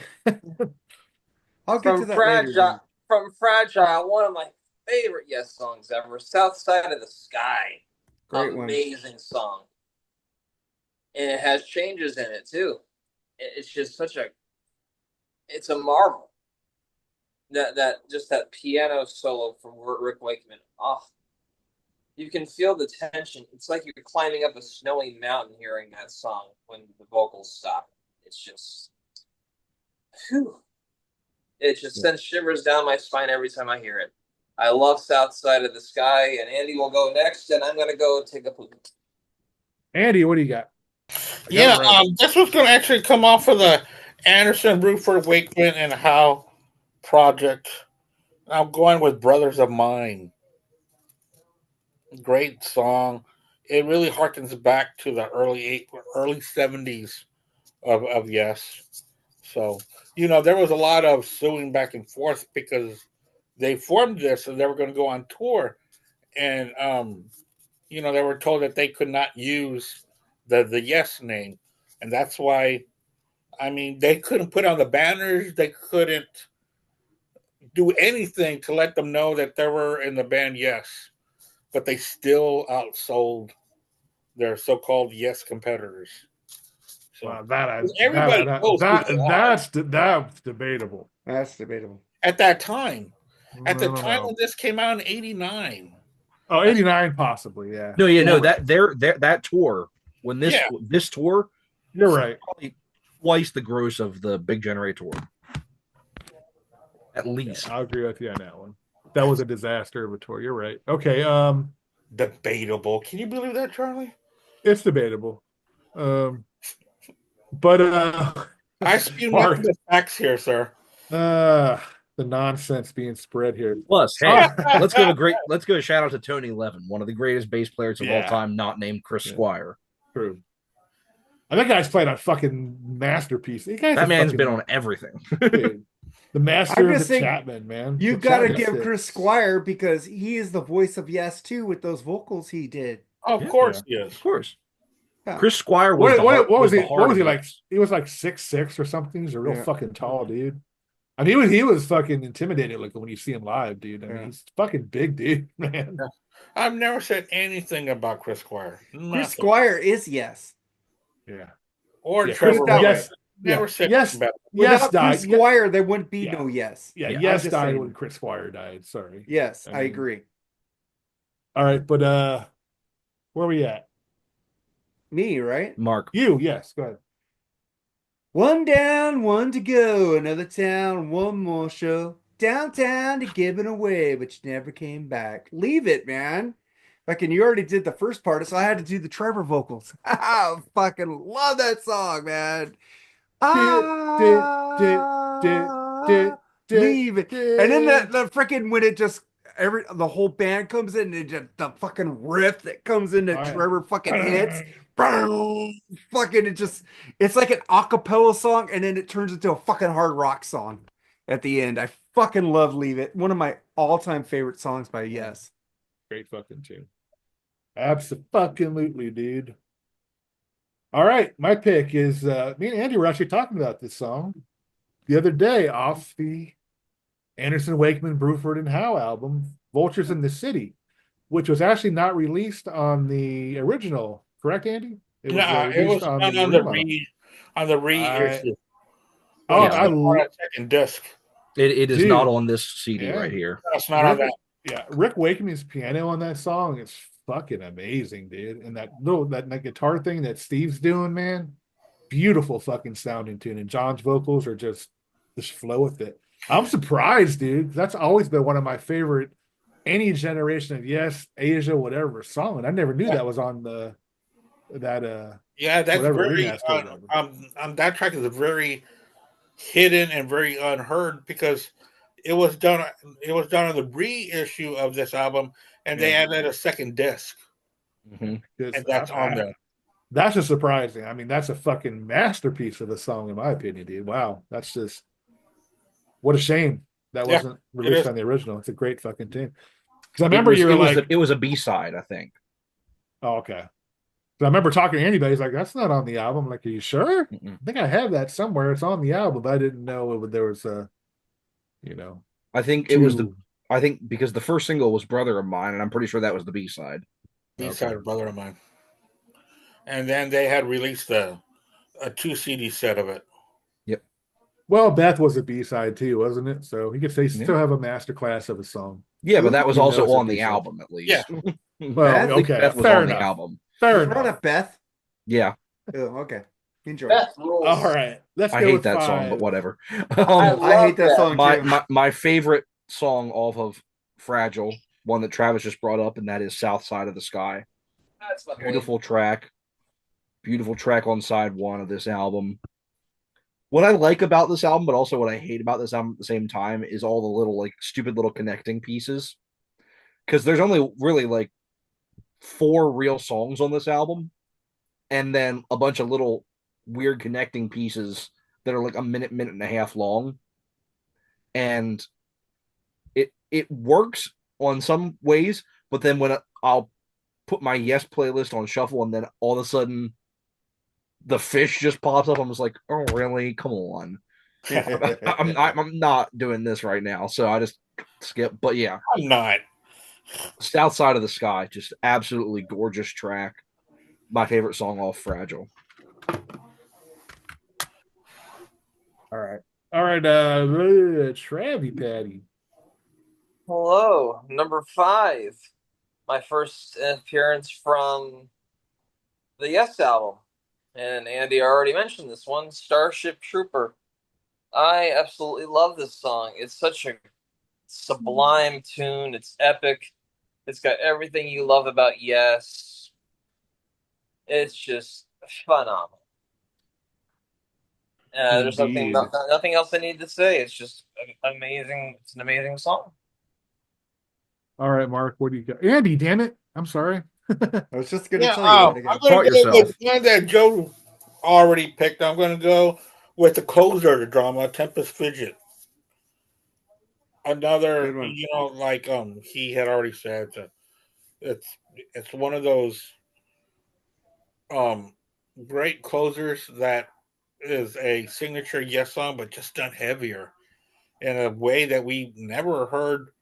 There is no other album like Drama in the Yes discography. There just isn't, and you can tell the injection of the 2 guys that came in to do that. The Bugles, and the only way that they got together was because they were both on the same same label, and they were actually working with Anderson and Wakeman to do Drama, but they all started butting heads because everyone else wanted to go a little heavier, and Anderson and Wakeman wanted to scale it down a little bit more, and that they butted heads. Even when they went to the studio, it was told that that Wakeman was throwing peanuts at the drum kit throughout the recording sessions, just throwing peanuts at them, and they had to stop, reconvene back and forth. They just say, you know what, we're just not going to come back. So they had to get, Throwing peanuts? Yeah, he was throwing peanuts at him. Rick Wakeman's a weird dude. Yeah. There's if you read the story in his book, he hated Tales from Topographic Oceans so much that during the tour for that album, he would have like 15 minutes where he was doing nothing when they were playing those epic long songs that he hated. Yeah. And he would literally go underneath his keyboard, have one of the roadies run and get him a bowl of curry, bring it back to him, and he'd sit underneath his keyboard and just eat curry while they were playing these songs because he hated the songs. I like him. Rick Wakeman's a cool dude, but he's weird as hell. Oh yeah, he's not weird. He's just he's a very funny guy. It's like every time there's some kind of interview with him, listen, because it's hilarious. At the Rock and Roll Hall of Fame. I was gonna say that joke he told was fucking this doctor took the house down, man. Something with the doctor playing with his ass or something. I forget what it was, but basically just went up and did a stand-up routine for 5 minutes, and the rest of them were just like a couple. You could tell some of them took it a little bit more seriously than the others. Some of them were just like, "Oh my god, this guy's great." Yeah, and you got to be if you're gonna wear a cape all the time. Exactly, a purple cape with stars on it. Yeah. All right. So where we at? We're at Mark. Yeah. My only song off Big Generator, and it's not Love Will Find a Way. It's not Shoot High, Aim Low. I love those fucking songs. The title track. I think it's the most progressive song on that fucking album. It is. It's like, move it to the left, move it. And it goes, and that fucking where the guitar goes, dun, dun, dun, dun, dun, dun, dun, dun, dun, it goes, Big Generator. What is that shit that Trevor's doing with the drums just go with his guitar riff? It's just so fucking amazing. Him and Alan White just go off on that song. I love the title track of Big Generator. I can't believe that rhythm section's not with us anymore, man. I know, it fucking sucks. Doesn't it? Yeah. What did Chris? How old was he when he died? It wasn't really old. It was 2015. Yeah. And that was like he was like in his 60s or maybe in his 60s, I think. Yeah. Damn. Not old. Yeah. That's a shame. Really is. But it's funny how that dun, dun, dun, dun, dun, dun, and then it comes back and it stops and dude, I mean the stuff. I mean, I'm sorry, I don't mean to bore you with Trevor Rabin stories. I know I'm being serious when I say that. But man, the dude is just fucking fabulous, dude. Innovative, man. I'm sorry. It just really is. But so it's my turn? Yeah. Yep. I mean, come on, dude. I've seen all good people turn their heads each day, so satisfied I'm on my way. So you got that, and it goes into fucking take us straight and strong. Yeah. I mean, what a great fucking tune is. Again, that's another John Anderson vocal masterpiece, I think, in my opinion. And they break down and go into acoustic after that. It's just awesome, dude. Yeah, it's a great fucking tune. As you can see, I do really like this album because I'm picking a lot from it. So good album. I don't hate Steve Howe. Like I said, I love Steve Howe. I'll say myself again. If you think that either Steve Howe or Trevor Rabin suck as a guitar player, then there's something. I can understand not liking that genre of the band, but to say that any of these two guys suck is just hilarious and nonsense. For me and you, Jerry, this is timeline. Like the RMCP says, we got into Yes with the first Trevor Rabin album, so it's got value to us. And the thing is, I keep going back to those albums more than the other ones. So, all right. Well, we're at what, number 4, Joseph? Yep. Well, Andy mentioned a song earlier from this album, and then he just mentioned the song I picked from this album. And so I mentioned the song he picked from this album earlier. And that is the opener of Drama, Machine Messiah. I mean, if you're a Yes fan coming off of a run of albums in the 70s, especially a run of albums that ended with a run of albums that ended with this abhorrent piece of garbage. Oh, that sucks. Don't kill the whale, my fucking ass. Garbage. And then you put it in and then you hear that the people that did Video Killed the Radio Star are singing and playing keyboard for Yes. And you put this album on because you have a sick, perverse sense of humor and buy it anyway. Man, I like Jeff and you Downs, put it on. Man.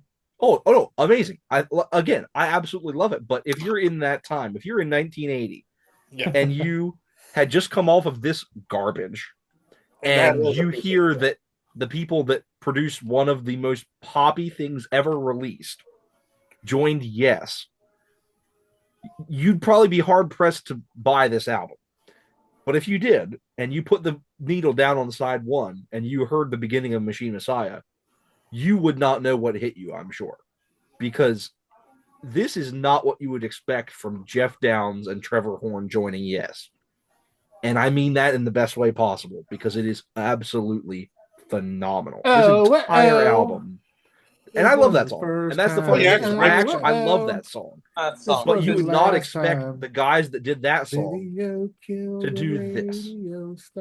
And I this hate is that. such an amazing. I hate Who were that. who were those Nimrods that did a cover of that in the 90s? There's a band that did a cover of that. Was it There's the a band Presidents? that Was it the Presidents of the United States of America? Did they do that? I think it was I don't know, but there is a song where it said where it's called the song is "Internet Killed the Video Star."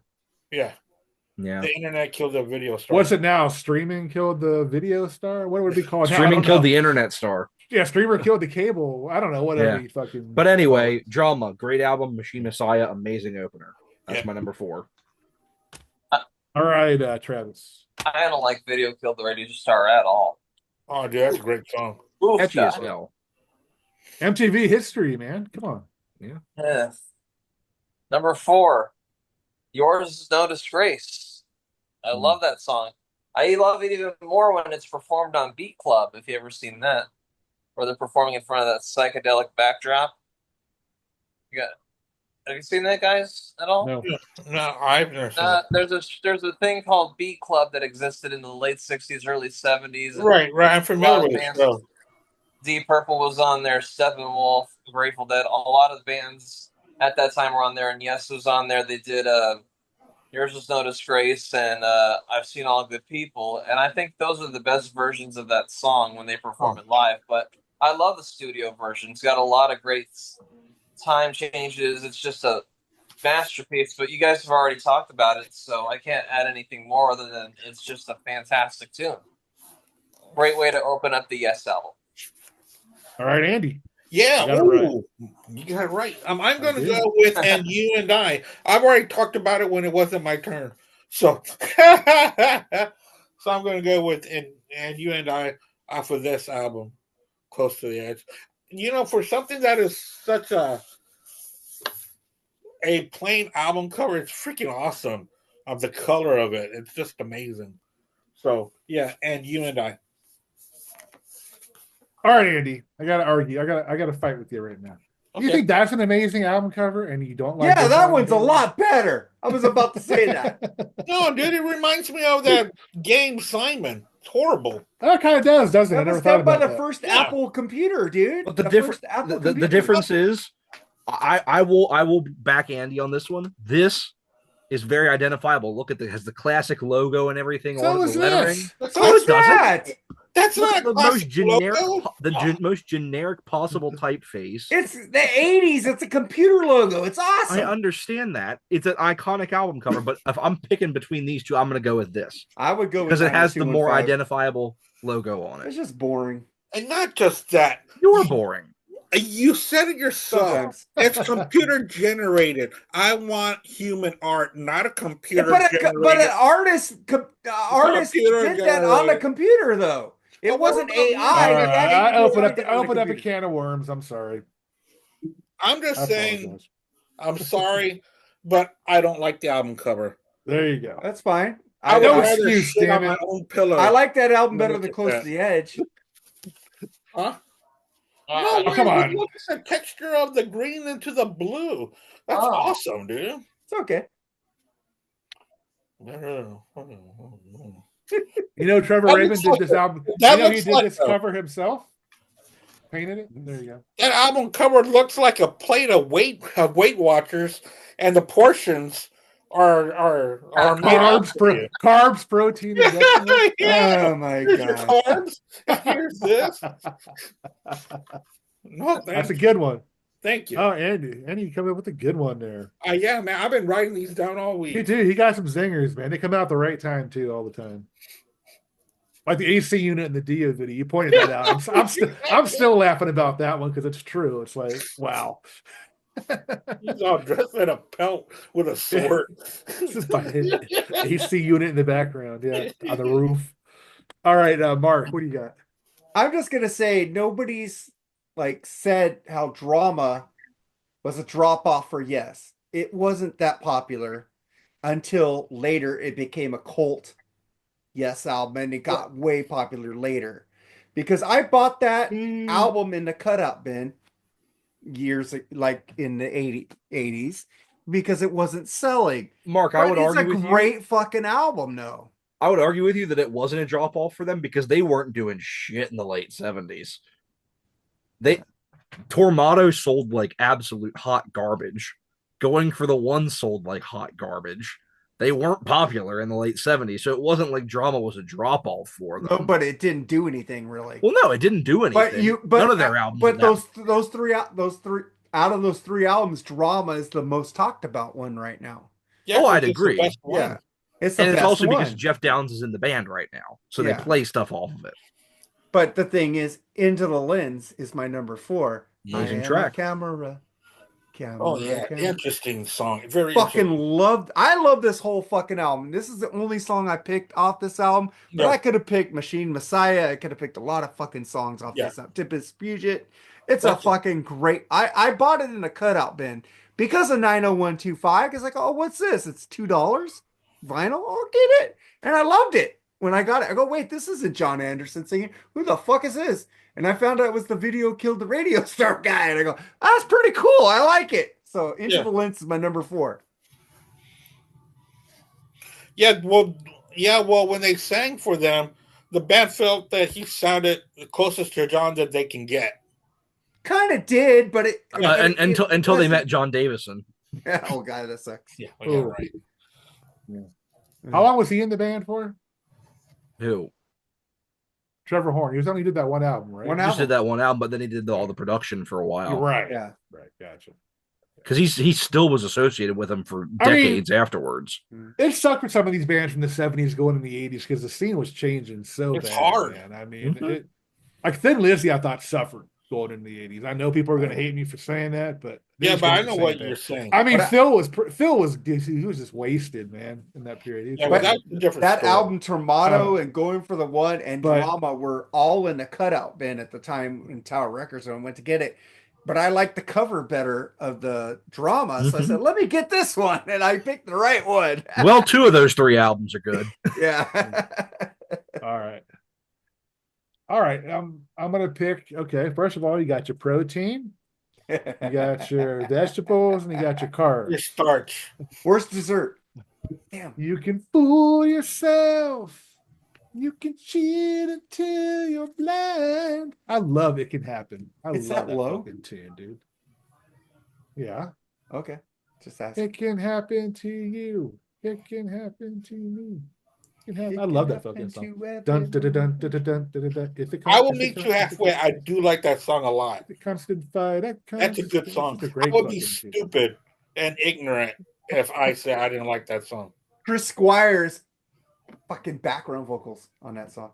Na, na, na, na. I think that's Trevor actually doing. That's Trevor. No, but you can when it's you have that deep voice from Chris Squire. It can that bass line. Yeah. Well, the boom I think was a synthesizer, but that just awesome. Yeah. But anyway, It Can Happen. That's definitely one of the. I remember I got into that song definitely because of the video on MTV when it came out. To this day, I have no idea what they say in the beginning of that video. It's in some weird language. But that's my number 4. It Can Happen. 2 different videos to that song. Was there? I think there was. There's 2 different versions. I think they were speaking French in the beginning of that song. Yeah, is that what it was? I don't know if it was French or backwards. I didn't know. Okay, but they say it at the end too. I think as well, if I remember right. Yeah, it's bookended that way. Yeah. All right. Number 3, Joe. All right. Only on a Yes list could all 3 of the songs in my top 3 be at least 15 minutes long. So, my number 3, I think, is the most underrated epic in Yes's entire discography. And I want to go back to Going for the One. and that is the closing track, Awaken. Just one of the best songs that they ever did. Such an absolute epic. Even Ralph Vieira, who famously despises Tales from Topographic Oceans, when he did a review of this album a couple months ago, loved this song. And for a 15-minute long song, you know that means it's pretty darn good. So that's my number 3 is Awaken off of Going for the One. All right, Travis. All right, number 3, Roundabout. I can't deny the greatness of Roundabout. Are you kidding me? All right. Love that beautiful acoustic intro before the bass kicks in. It's just phenomenal.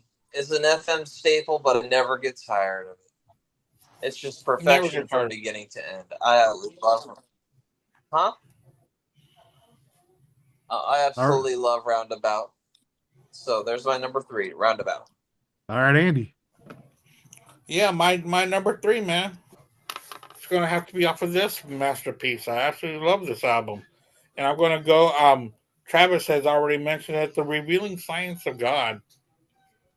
There's a reason why there's one song per side. They each talk of one side is about a religion. It's specifically about religion, and the other 3 sides I forgot.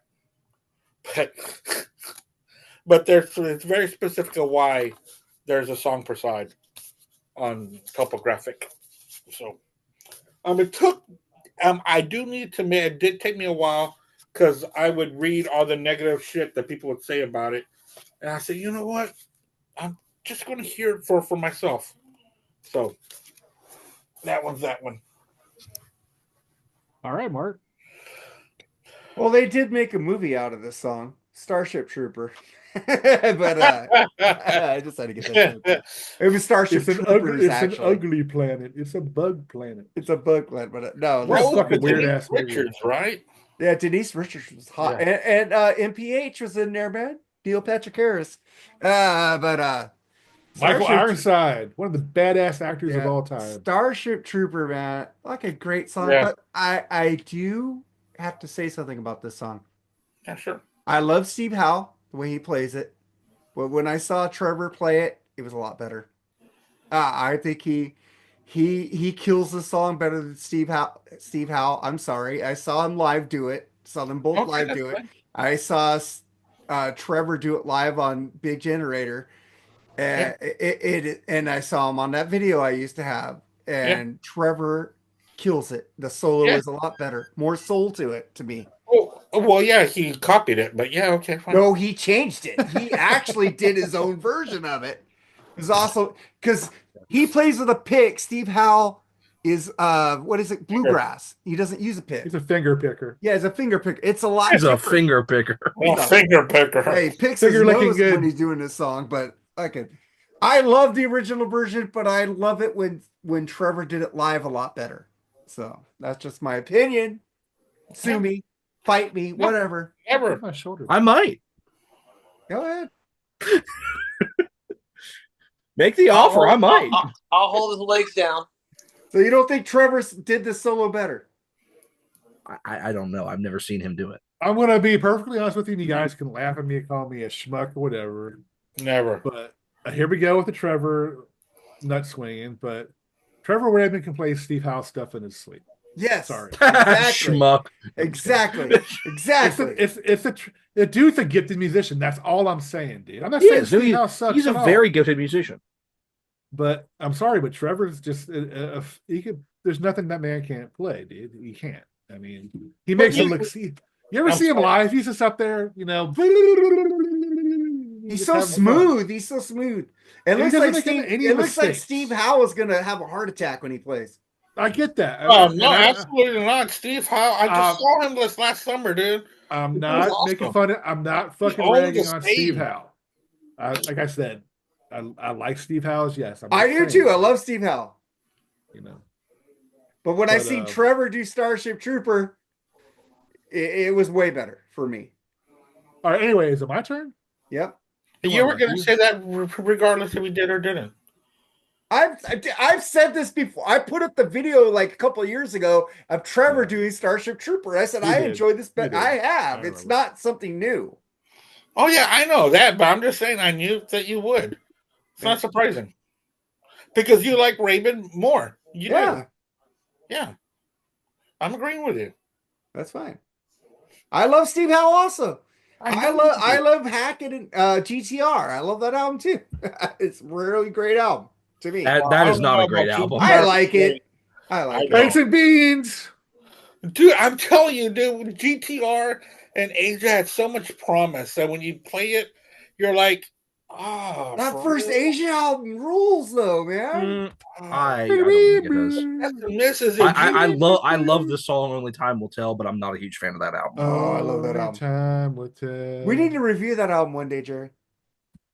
Well, we actually did the final battle of 90210. Yeah. I'm not sorry. Beverly Hills 90210. 902-151 against Asia. Yeah. No, oh God, I can't remember how they got the name of that. I know. It was the catalog number. Yeah, that's the catalog number of the album. That's it. Catalog number. That's why it was the live album was called 901-212 or whatever it was. Catalog album. Yeah. Of Acto Records. Acto. Subsidiary of Warner Brothers. All right. Wait, what is it? It was a Warner Brothers, yeah. It was Warner Brothers subsidiary. How was that? I thought there was Atlanta. Atlantic is a subsidiary of Warner Brothers too. They're all intertwined. Atlantic, Warner Brothers are all the same company. Yeah. Okay. Now or like even back then too? Well, back now it's all Warner Brothers. They put it all together.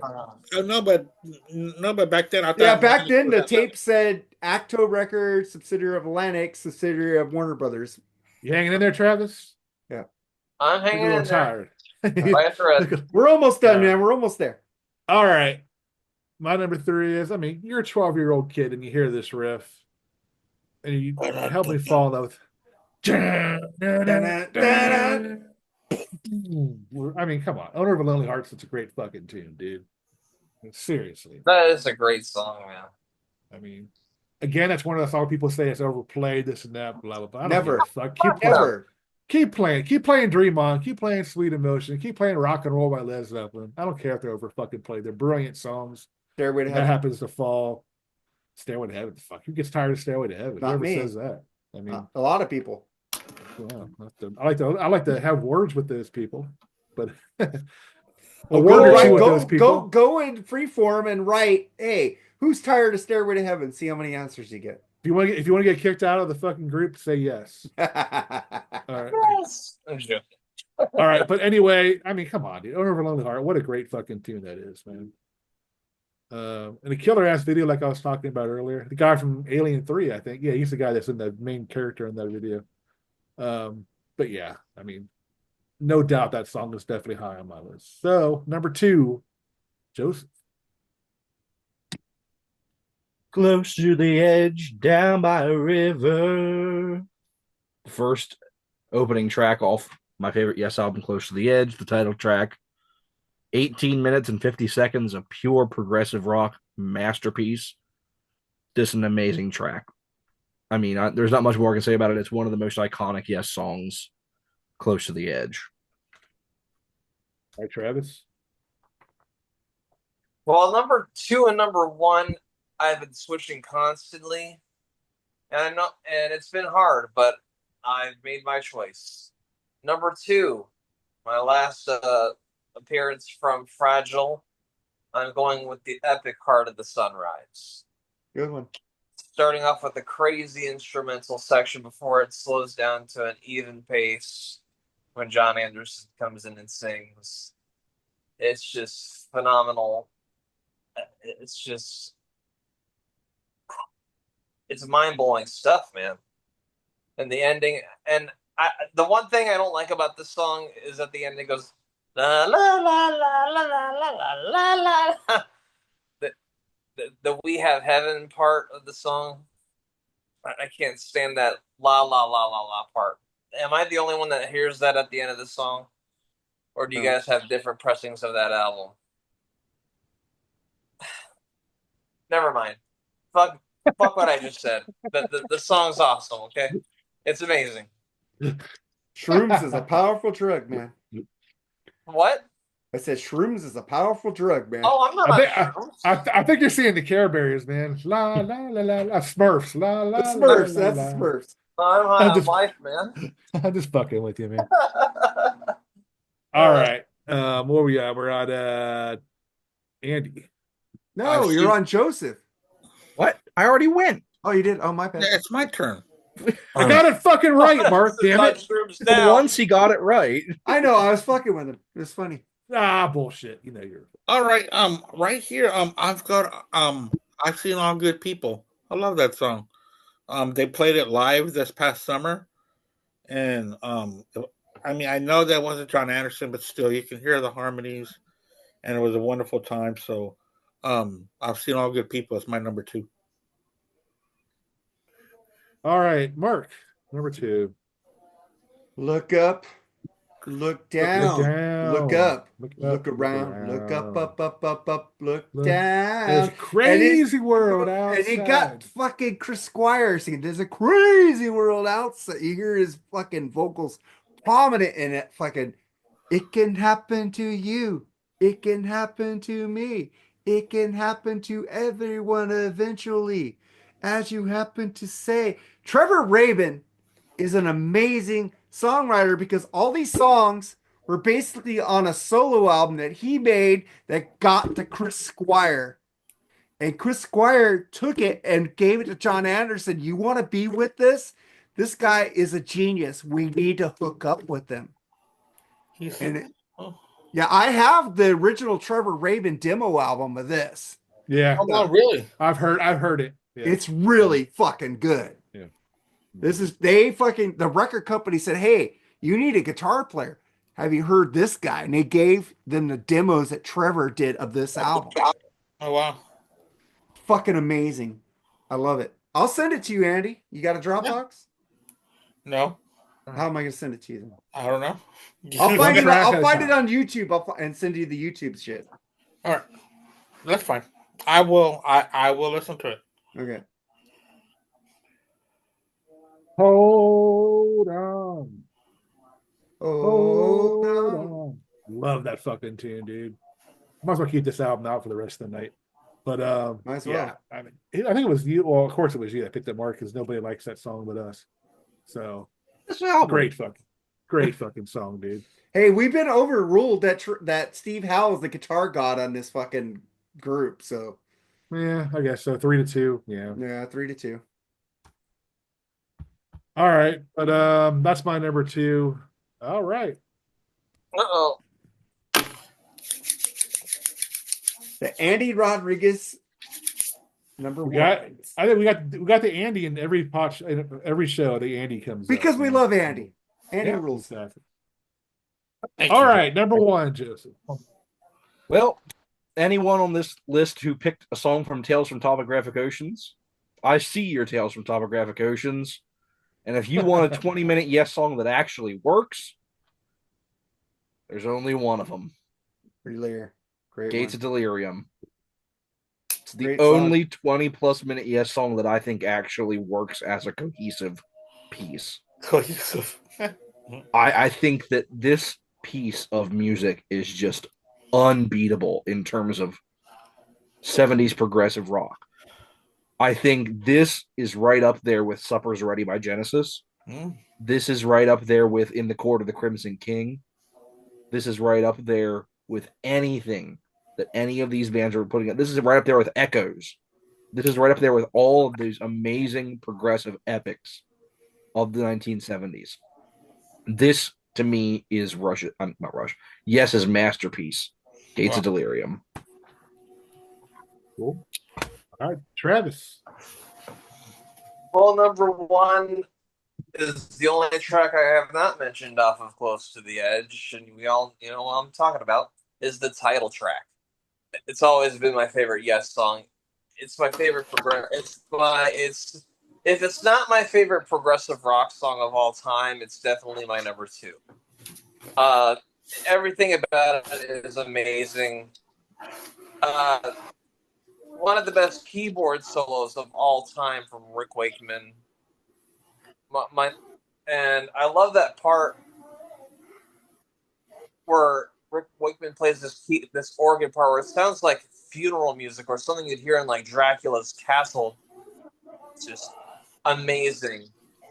I can't get enough of the title track. It's a masterpiece of music. My number one, Close to the Edge. Cool.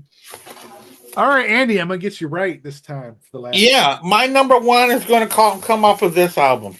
Well, No, it ain't. lies. Come on, man. Lies. You got me fooled. You fooled me. You fooled me once before with that shit. So Ain't gonna work Circus of again. Heaven's your pick? Lies. All right. No, I'm going to agree with you, Travis. My number one pick is going to be the title track, "Close to the Edge." Wonderful. What a great way to start this album! 17 minutes of just blissful music, and not just by the whole band. That's what's so great about these Yes albums in the 70s, and maybe into the 80s too, if I give it more time. But they just played together as a band, like a band of brothers playing together. They all gave each other enough room and enough space to share the equal time that all these professionals had, and maybe that's why these songs last so long. So that's my number one, is Close to the Edge. Great minds think alike, my friend. This is where great minds are going to think alike. So let's do this together, Mark. Why don't we just do it together? Because I'm sure we have the same number one. Changes from Yes. Absolutely. I'm sure it's our favorite song. I mean, talk about it, Mark. Changing places. Root yourself to the ground. Word to the wise when you get what's coming. One word can bring you round. Changes. One word from you. Word from me. When I a look clear into design of your liberty. eyes. Could believe. Try to find out how. There's no way to save it now. When everything you know changes. It's a fucking great song. Great fucking, yeah. I mean, I said it's Tony Kaye's masterpiece. I think it's keyboard. Oh yeah, that song. Fantastic. Since we already did it, I just want to ask, who's your number one Yes drummer? I'll start with you, Joseph. In the band, Yes, Alan White. As a drummer, Bill Bruford. But I prefer Bill Bruford's work with King Crimson. Andy? Bruford. Travis? Bruford. Me, Alan White. Jerry? Oh, this is my favorite. I think all five of these are my favorite members in all positions. So definitely Alan White. Tony Kaye. Tony Kaye's a fantastic keyboard player. I mean, was he in the first two albums? I think, wasn't he? Yeah. First three. He's on the first Yes three album. Yeah. But man, he's a fucking fantastic, especially live, dude. I mean, he's not as flamboyant as Wakeman is, but man, as a performer, as a not a performer, but as a fucking straight out musician, dude, he buries Wakeman. So. Alan White had that bottom sound, though. He had that hard drum sound to me. I think like I said, I as a drummer in general, I prefer Bruford, but I think for this music, I prefer Alan White. There's Alan White. Actually, there's a mix between. There's a connection with Alan White and Trevor Rabin's daughter Rio. Did you know that? What is it? You know what it is? No. Alan White's her godfather. Oh. Was, unfortunately. Sorry, yeah. So favorite keyboardist, Joseph? In this band? Yeah. Rick Wakeman, but yeah. Andy. Who's the favorite bass player? Oh, there's only one. Rick. Easily. In my Travi. Rick Wakeman. Now, me and you are like totally like outvoted on this whole fucking thing, except for the bass player and the singer, right? Well, no, I went with Alan White on. Oh, you did. Even though my favorite prog keyboardist is Keith Emerson. Yeah, that's probably Joseph's too. But we're the hosts. We win anyway. We got 2 votes each. Yeah. I don't know. We get 2 votes each. No, we ain't a fucking. We go votes, man. We lost, Terry. I guess, like I said in the preview, who's the guitar god of Yes? I guess it's Steve Howe. We lost Jerry. Let's take our lumps. Has to be Steve Howe. All right, there's some Fun, election. fun, fun. But I call election interference on that fucking vote. Sorry. No, But I that mean, is why we have the Union tour to see all of them together on I stage. did see that, and Trevor kicked his ass. That was what I saw. I saw Steve In Howe all was a seri- grumpy Gus. In all seriousness, if you saw that concert, you'd have to agree with that statement. Sorry. Yeah. Whether you like Howe better than Rabin. Sorry. well, I saw them didn't see both on the same stage, and Trevor just beat him up. Yeah. All right. Well, Well, That is our- looking at it, they're just they're very different guitar players. Yeah, they're not they really are. similar. Steve Howe and Trevor Rabin are very different stylistically. They're very different energy wise. They're very different personality wise. Trevor plays They a lot of would- slide too. They would not get along. I mean, you look at them; they are not the kind of people that would get Yeah. along.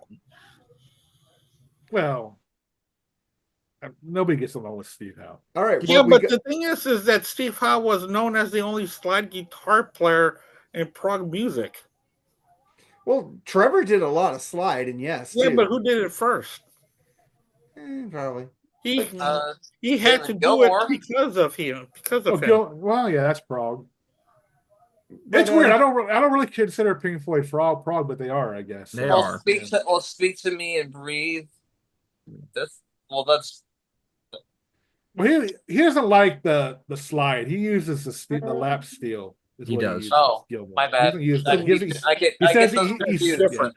He says he I- hates using the thingy on your finger. That's what he calls it. He doesn't So, like using I, it. I, I What do get you- that shit confused. So you guys got any mentions, Joseph? Yeah, let me go through my list real quick.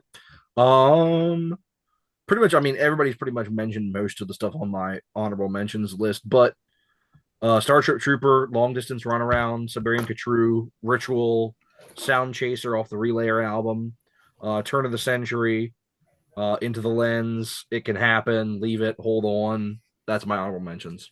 Andy? Yeah, I'm about to pull it up. Time in a Word, Perpetual Change, That's a good one. Gates of Delirium, Into the Lens, Awaken, Parallels, and Turner of the Century. Hey, me and Lee did do a review on Freeform of Relayer. Travi? No. No?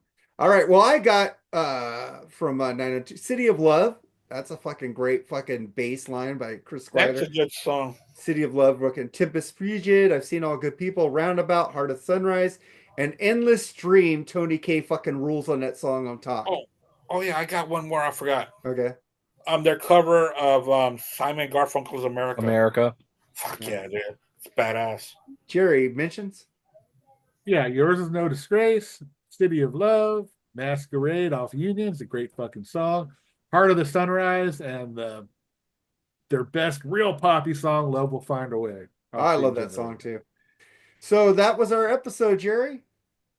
Yes, it was. And it was a fun episode. That's fun. We came out civilized for the Yeah, most of part. course I we thought we did. could get a little. Me and Andy got into a little friendly jabbing on the Facebook page the other day, but it was fun. That's fun. But No, you know So what? it- Fuck you. Fuck y'all. I'm never going to talk to any of you again. You know what? All right, that's Fuck it's all all of you. it's Trevor always Rabin good. rules, bitches. Yeah, all right. It's always nothing beats a good ribbon session with your friends, man. So Yeah. I love that. And whether you like either era or if you like both, that's Yeah. fine, dude. You know, But I there's think no this wrong is how, answer. Go I ahead. think this is how me and you became brothers because we bonded over 90125. I think it was. I Yeah, think we hated each other politically, but then I think this album was mentioned, and that's how we became better. Yeah, we friends. said, "Oh fuck, you love Trevor better." Oh, Because- nice. Because when I originally did Three Shots Down, we had actually did an episode on 90125. Yeah, and then we did it on Freeform. You were But on I there. still have that on. I should bring it up for old time's sake and give it to you. See what Yeah, you do our with it, Mark. our first episode of this thing was the Mark and Jerry BS sessions, and we shortened it to BS sessions. We were talking about you doing BS sessions, and I was saying, I started this during COVID to get your ass out there because I wanted you to get confidence and to do your 3 shots down. And I'm so happy you and Andy and Kate have that show, because I was like working on you for 3 years to get that shit going. I even did 2 episodes that never came out. That one and some other one. Well, I just got so many flakes in the beginning, dude. They say they do it, and then they never do it. I had this guy Chris. I thought we were going to be really good because he's a really knowledgeable dude. He was more into like the newer new metal stuff. I thought we'd mix good, but man, he had like fucking 8 kids, and his wife was like real bitch. So that ended, and a couple other friends just did. I wanted to do it in the here in person. You know what I mean? All of us. But I just couldn't find the right people. So I'm like, I don't know. But then I just woke up one day and said, "Hey, Andy, man, what are you doing? You got to help me with this?" And he said, "Yeah." And then, what do you think about adding Kate? Because I think it'd be cool to have a woman's view on stuff. And yeah, it's been a lot of fun. I kind of wish we had a little bit more shows, but I think we're working on that. I think we're going to have a lot more shows. Your guys' shows are so fantastic. I'm so proud of you, Jerry, that you finally got off your ass and did it.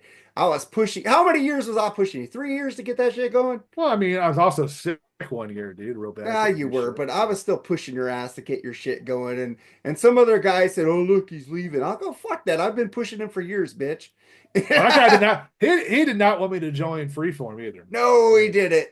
And I said, "Fuck." Jerry was already in the mix before I even knew who the fuck you were, bitch. Anyway, people are falling asleep here. Let's get all right. Well, let's get into pimp your shit, Andy.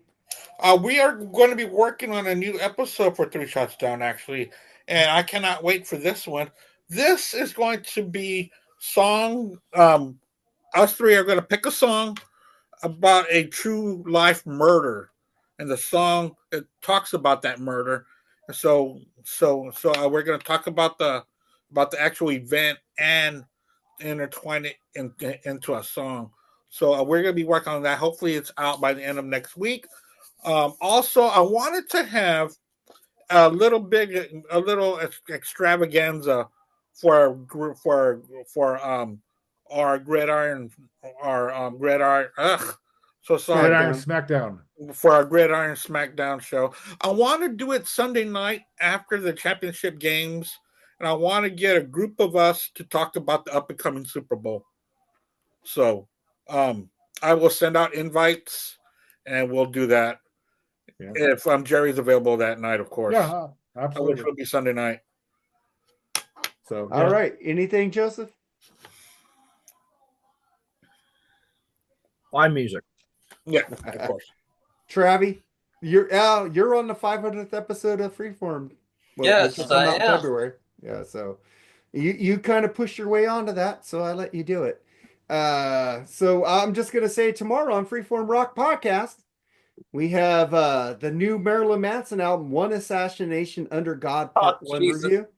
Oh, and Mark does not like Marilyn Manson, but listen to it because he might like this album. I think Jerry's the same way on that one. Yeah. I love Marilyn Manson. Yeah, it's like it might be. I'm not going to give you a spoiler. I might like it. I might not like it. Fucking album blows. Yeah, it blows, man. There's my spoiler. Portrait of an American Family to Mechanical Animals, man, is peak Manson.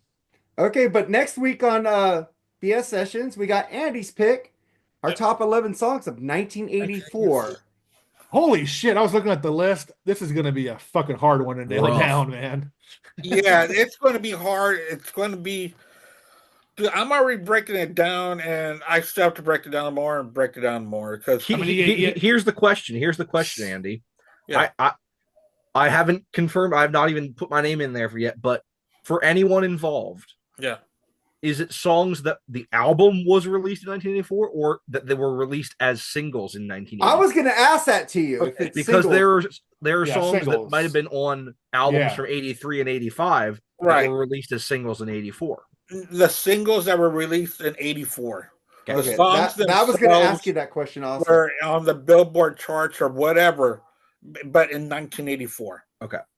All right. Yeah, well, I might have to do like one genre because there's just so many fucking songs. Yeah, I'm doing mine in different genres. Mine will be a shit ton of different genres in 84 because I'm going by what I was listening to in 84. The best ever Phil Collins song is on that fucking year, dude. It's like I gotta put Phil Collins in with Metal Church. It's gonna be a cool fucking list, man. And I'm gonna kind of do it like Mark did because when I was working on my list, I'm gonna say, you know what? I'm gonna pick songs that I first heard and fell in love with back in 1984 when I was listening to the radio in the car with my mom going to the school, going to the grocery store, going to go run errands with my mom. We always had the radio on, even though she doesn't care for the radio, but she had it on because I loved it. Or MTV videos that I was like jamming it in. Yeah, videos. And, that's when MTV hit our houses, and, we would stay up late watching MTV or wake up early and watch MTV and, the top 20 countdown. And so that's what I wanted to do. So I'm excited about that. Yeah, all right, man. Fun. So Joseph, let me know if you want to be on that. You're always welcome. Fuck it, I'll do it. All right, you're there. All right, Travie Patty, are you there or you're not there? No, I'll let you guys do that one. All right. You guys take it easy, man. God bless, and fuck these California firebugs. I'm out. Yeah. Later. Later, guys. Bye-bye. Bye.